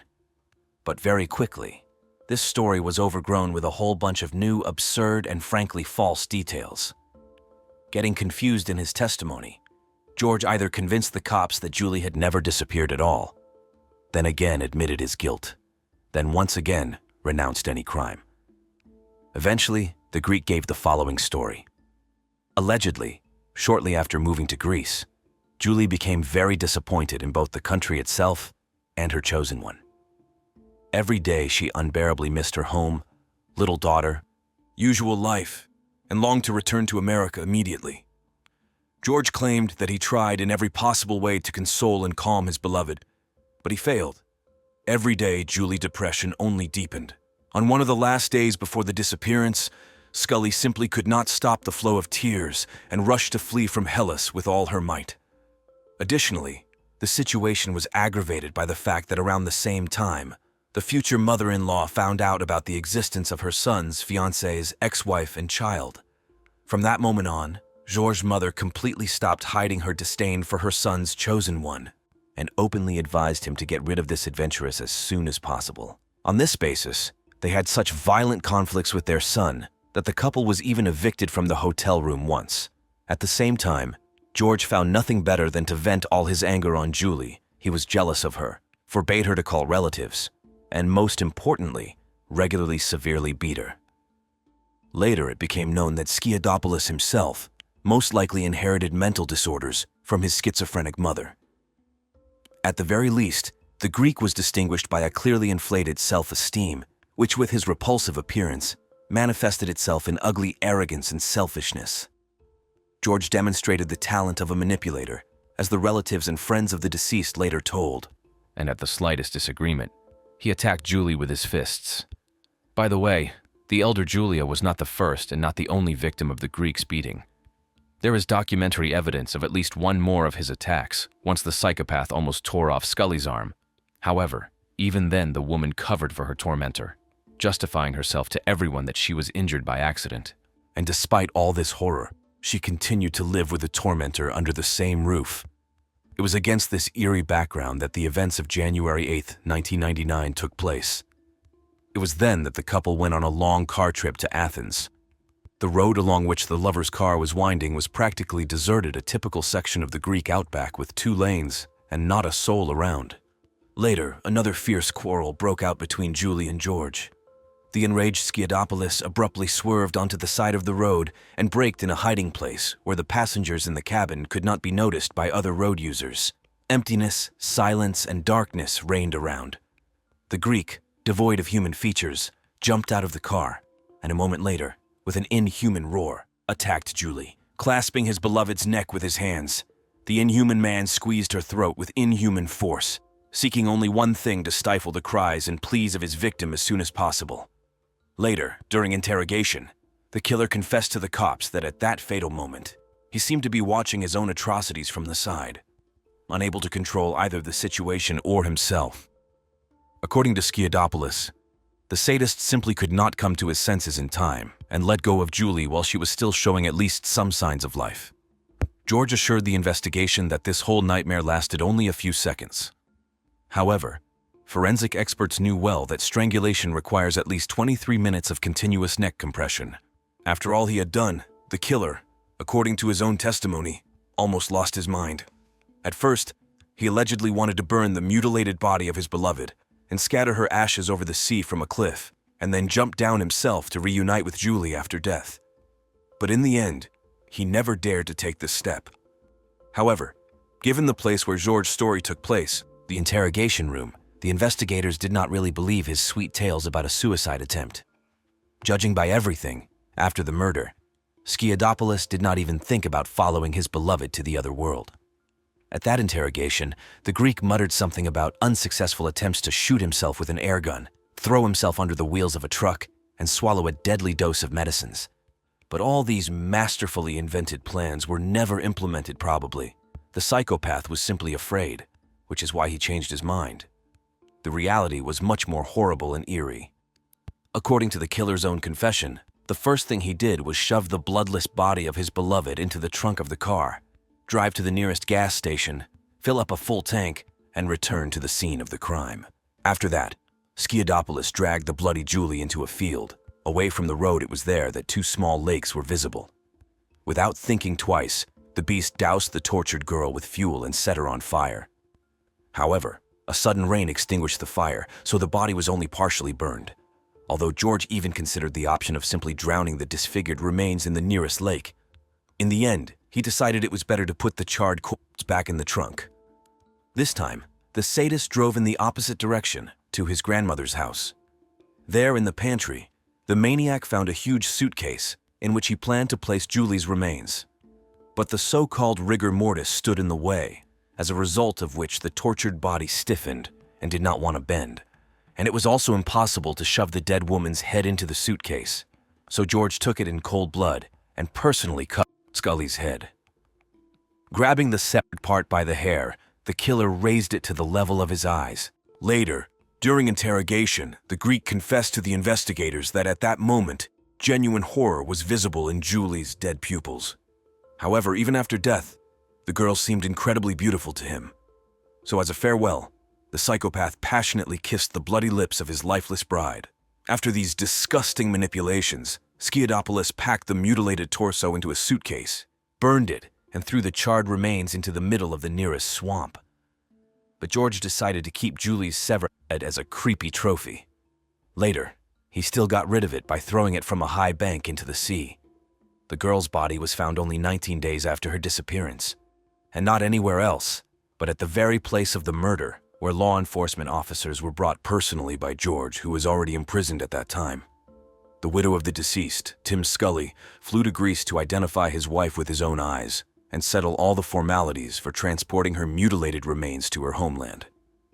But even with this, the terrible story of Julie did not end. A scandal broke out around the case after scandal. For example, George suddenly decided to publicly call himself a murderer, repeating his confession live on Greek television. Upon hearing this, the suspect's mother had a stroke, and his grandmother had an acute nervous breakdown. Meanwhile, Tim's father asked the police in surprise why Skiadopoulos was allowed to live after such a brutal murder. In his opinion, the sadist should have committed suicide immediately after the deed. Instead, frankly cynical publications began to appear in some media outlets, which placed all the blame for the tragedy on the victim herself. However, the official authorities of Greece recognized this crime as almost the most terrible in the country's history. And from the very first days of the process, George's defenders took as a basis the version of the client's insanity, referring to hereditary schizophrenia, which allegedly passed to him from his mother. But despite this, the killer himself begged the court in despair for the highest measure of punishment. True, in Greece, the death penalty is not provided for even the most serious crimes, so theoretically, Skiadopoulos faced a maximum of life imprisonment. While the executioner was fighting for his life, Tim Scully turned out to be the only reliable support for everyone who knew and loved his late wife. Despite the betrayal he experienced, in the most difficult days, the man proved to be an amazingly kind and noble person. It was to Tim that Julie's best friends handed over a diary of memories about her, which their daughter Katie was supposed to read in a few years. And the relatives of the deceased sincerely hoped that the Greek had initially set his sights on Mrs. Scully solely for the money. They say the groom somehow found out about Tim's financial situation, which is why he decided to marry his wife. Perhaps the subsequent judicial division of property was just the main goal of the psychopath. But as soon as George realized that Julie was not going to invest the money obtained from her husband in the Greek's dubious business projects, he immediately brutally dealt with the recalcitrant passion. Be that as it may, the trial of Julie Scully's killer began on November 27, 1999, less than a year after the tragedy. Unlike the USA, Greek legal proceedings do not provide for the participation of a jury in the process. Usually such a case is considered by a panel of 3 professional servants of Themis, which significantly speeds up the course of justice. True, in the case of Skiadopoulos, there was not a single representative of the defense on the witness stand. As a result, the accused gave very lengthy testimony, which lasted about 5 hours, and already on December 6th, the court found 24-year-old George Skiadopoulos guilty on all counts of the indictment. The sadistic killer was sentenced to life imprisonment without the right to early release. But the surprises of Greek justice did not end there. In 2002, the life prisoner filed an appeal against the sentence, stating that at the time of Julia's murder, he was in a state of insanity. This time, the lawyers managed to convince the judges of the validity of their position. Skiadopoulos' life term was replaced by 23 years with the right to apply for parole. Thanks to this decision, already in 2007, the psychopath was released early and returned to his hometown of Kavala. The killer still lives there, surrounded by his new family. It's even scary to imagine whether George's current neighbors and acquaintances have any idea what this imposing man who once cold-bloodedly cut off his own bride's head is capable of. We sincerely hope that the fate of Julie Scully has not left you indifferent. This is Travis, a young man born on July 28, 1977 in sunny California, was a sales department employee. His parents were Horror-David and Lisa Butt Morgan, an ordinary American family. One September day in 26, fate brought Travis together with an aspiring photographer, a 26-year-old blonde named Jodi Arias. It happened at a professional conference in vibrant Las Vegas, dedicated to prepaid and legal services, where Travis was representing his company. Jodi Arias, despite her young age, was already actively seeking opportunities to collaborate with a company where Travis worked. Their acquaintance happened spontaneously, but from the first minutes, there was an incredible chemistry between them. They communicated perfectly, as if they had known each other all their lives, and seemed to have a lot in common. Wanting to continue their communication in a more private setting, Travis invited Jodi to his company's official dinner as his personal guest. It was there, amidst business conversations and glasses of wine, that a spark ignited between them, which later grew into a passionate romance. Jodi was enchanted by Travis's sense of humor, ease, and cheerful disposition. Next to him, she felt comfortable and carefree, forgetting about all her troubles. Their meetings became regular, filled with laughter, passion, and dreams of a shared future.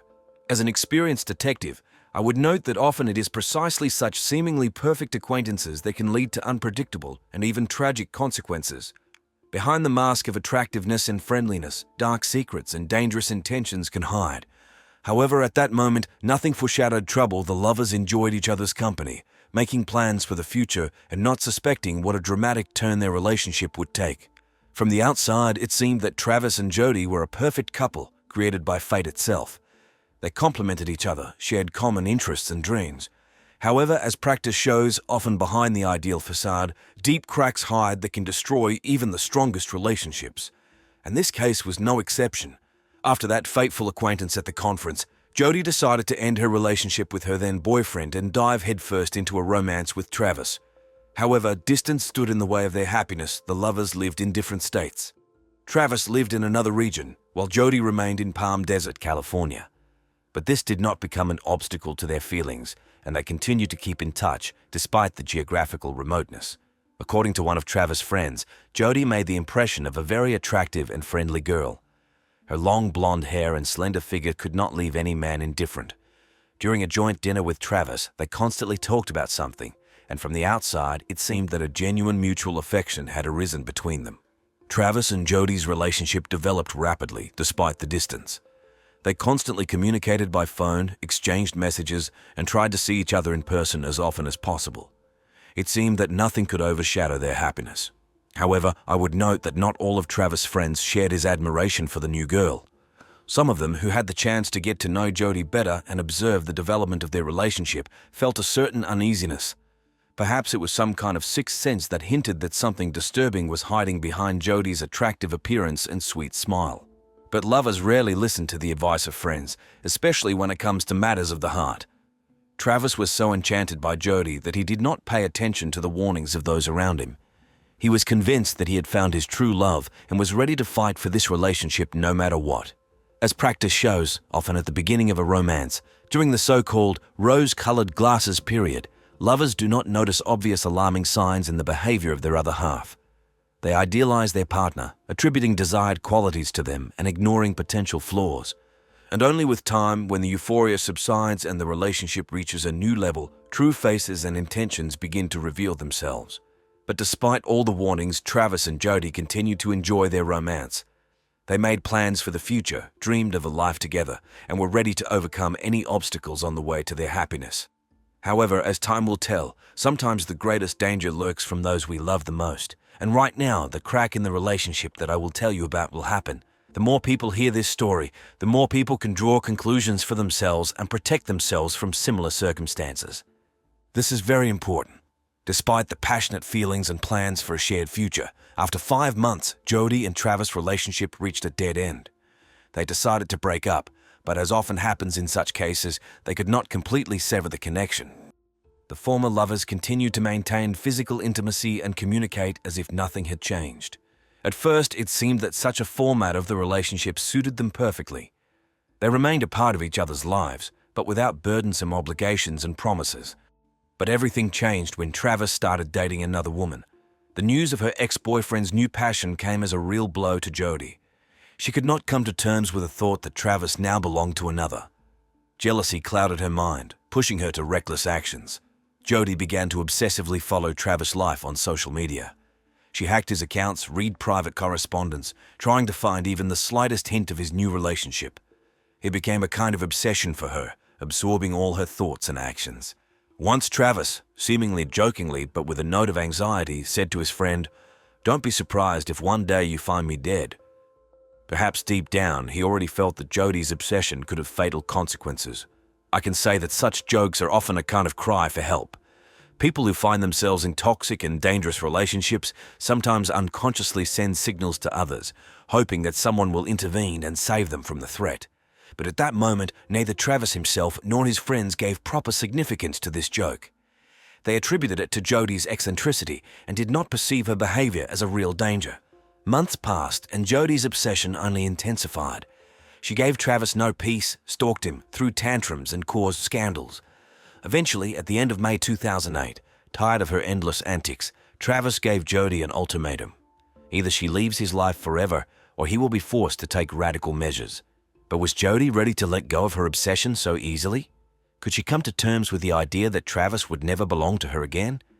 The answers to these questions will sound right now because at that point, all the alarm bells were ringing at full force, foreshadowing the tragic denouement of this story. At the beginning of 2008, Travis had grand plans. He organized a business trip to Mexico, which was to take place on June 15th. And interestingly, he initially planned this trip together with Jodi. It would seem to be an ideal opportunity for lovers to spend time together, combining work and leisure under the scorching Mexican sun. But in April, the situation changed dramatically.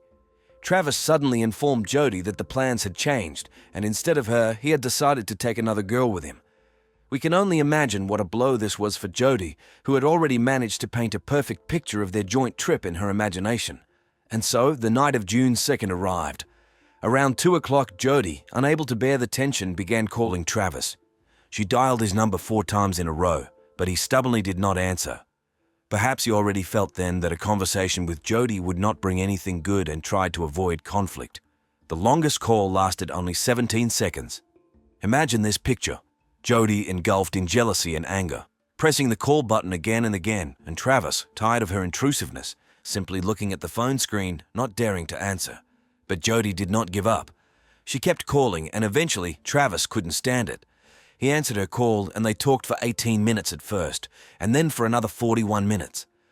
One can only guess what they were talking about and how tense this conversation was. The last conversation between them lasted 2 minutes and 48 seconds. What was said in those nearly 3 minutes? Did Jodi try to convince Travis to change his plans one last time? Or maybe she was already threatening him with reprisals. Unfortunately, we will never know for sure. I have seen many similar cases. When one person obsessively pursues another, giving them no peace day or night, it can drive even the most resilient personality to despair. And unfortunately, such situations often end in tragedy. So we have every reason to assume that these nightly calls from Jodi became a kind of point of no return in her relationship with Travis.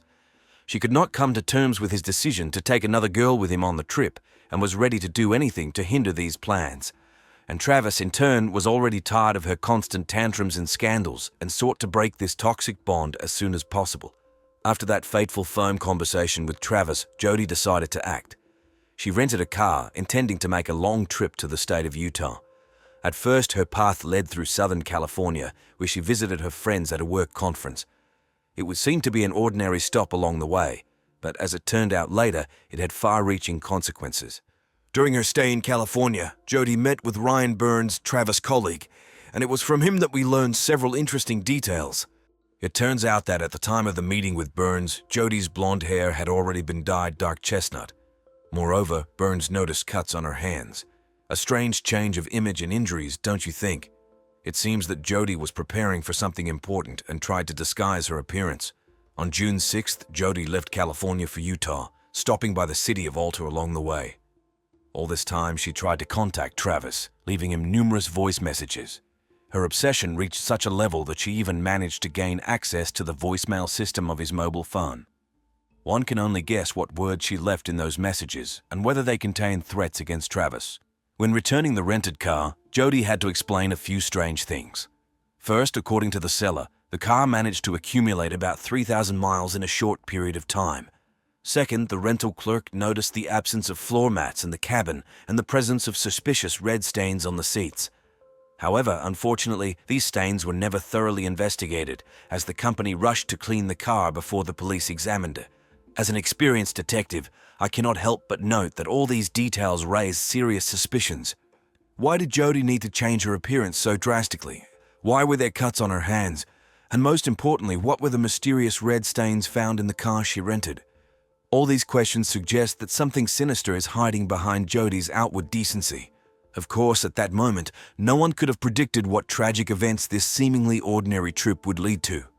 But from the height of the years lived and taking into account all the circumstances of the case, we can say with confidence that it was during that period that Jodi embarked on a dark path from which there was no turning back. So let's set aside these alarming details for now and move a few days forward, when Travis' friends sounded the alarm, unable to contact him. It was their persistence and concern that led to the terrible discovery that forever changed the course of this story. On June 9th, Travis' friends sounded the alarm. They had not been able to contact him for several days, which was extremely unusual for such a communicative person. Even his roommates had not seen Travis during this time, simply thinking that he had gone somewhere on business. But the friends' concern grew with each passing hour, and they decided to visit his home to check if everything was all right. What they saw upon entering Travis' apartment was forever etched in their memory. There was a huge pool of blood on the floor, and Travis' body itself lay in the shower. It is hard to even imagine the shock and horror that gripped his friends at that moment. Without wasting a second, they called 911, summoning emergency services. The dispatcher, taking the call, asked standard questions. One of them concerned whether Travis was prone to suicide. Of course, his friends rejected such a possibility. They knew Travis as a cheerful and positive person who would never take such a step. Another question was more alarming.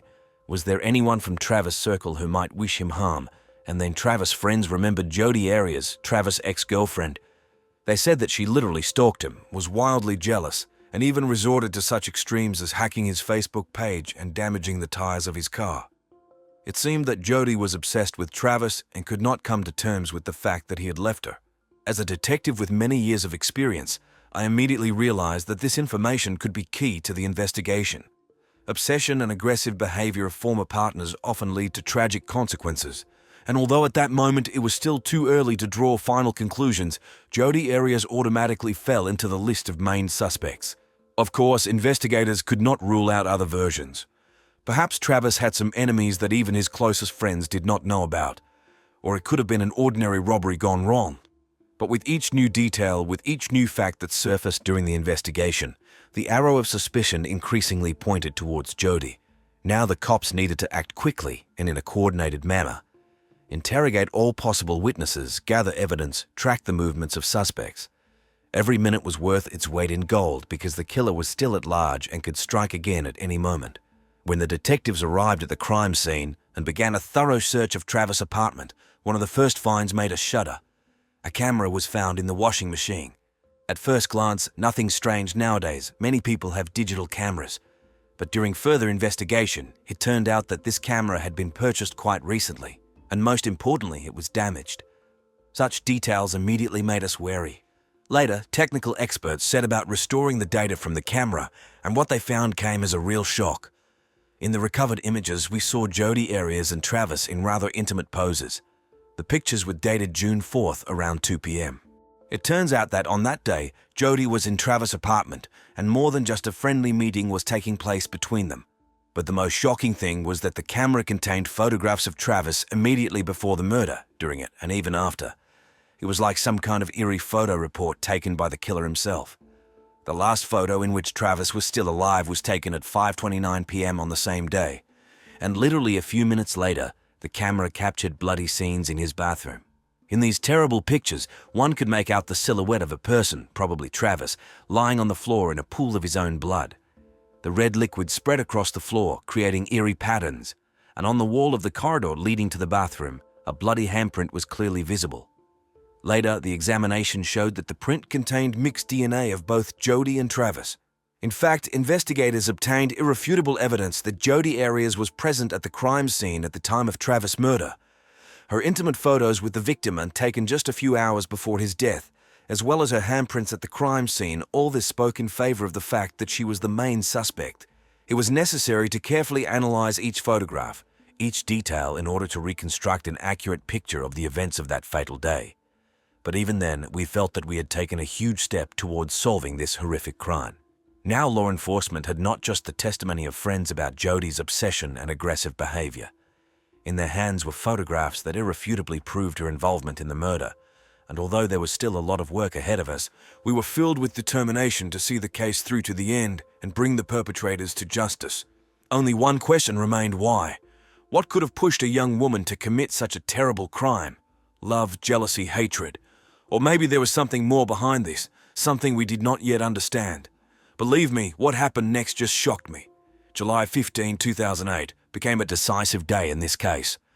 It was then, based on the evidence gathered, that Jodi Arias was arrested on suspicion of first-degree murder. What happened next can boldly be called a theater of the absurd. At first, Jodi completely denied her presence in the city on the day of the crime. She claimed that the last time she saw Travis was back in March of that year. Imagine the shock we felt upon hearing such outright lies. After all, we had irrefutable evidence in our hands that it was on June 4th that Jodi was in Travis' apartment, and not just there, but had an intimate relationship with him. But the most impressive thing was that Jodi managed to stick to this false version for a whole 2 years. Only after such a long time, realizing perhaps that her position did not stand up to any criticism, she suddenly changed her testimony. Now she claimed that she was indeed in Travis' apartment on the night of the murder, but only because he himself had called her. Eventually, in March 2013, after long weeks of trial, Jodi Arias was found guilty of premeditated first-degree murder. The jury could not come to a unanimous decision on the death penalty, so Jodi was sentenced to life imprisonment without the possibility of parole. But even behind bars, this woman continued to amaze with her behavior. During interrogations, she could suddenly start singing, laughing, talking to herself, or even doing a handstand. It was so strange and inappropriate that even seasoned guards could not contain their surprise. But perhaps the most shocking thing for me was the fact that Jodi attended Travis' memorial service. She came there, although she knew for sure that everyone suspected her of this terrible murder. And the whole time, while Travis' friends and relatives were mourning his death, Jodi sat with a stone face. She did not shed a single tear, did not show any sympathy. It seemed that she was not at all worried about the grief of other people. Now Jodi Arias is serving her sentence in the Arizona State Prison Complex. And even there, she manages to be in the spotlight. Recently, in one interview, she said that she receives a lot of love from fans behind bars. There is so much love in my direction that I can't even respond to it now, she said with a smile. In April 2019, Jodi filed an appeal against her sentence, claiming that she did not receive a fair trial. But on March 24, 2020, the Arizona Court of Appeals upheld the verdict without changes. Thus ended one of the loudest and most scandalous criminal cases in US history.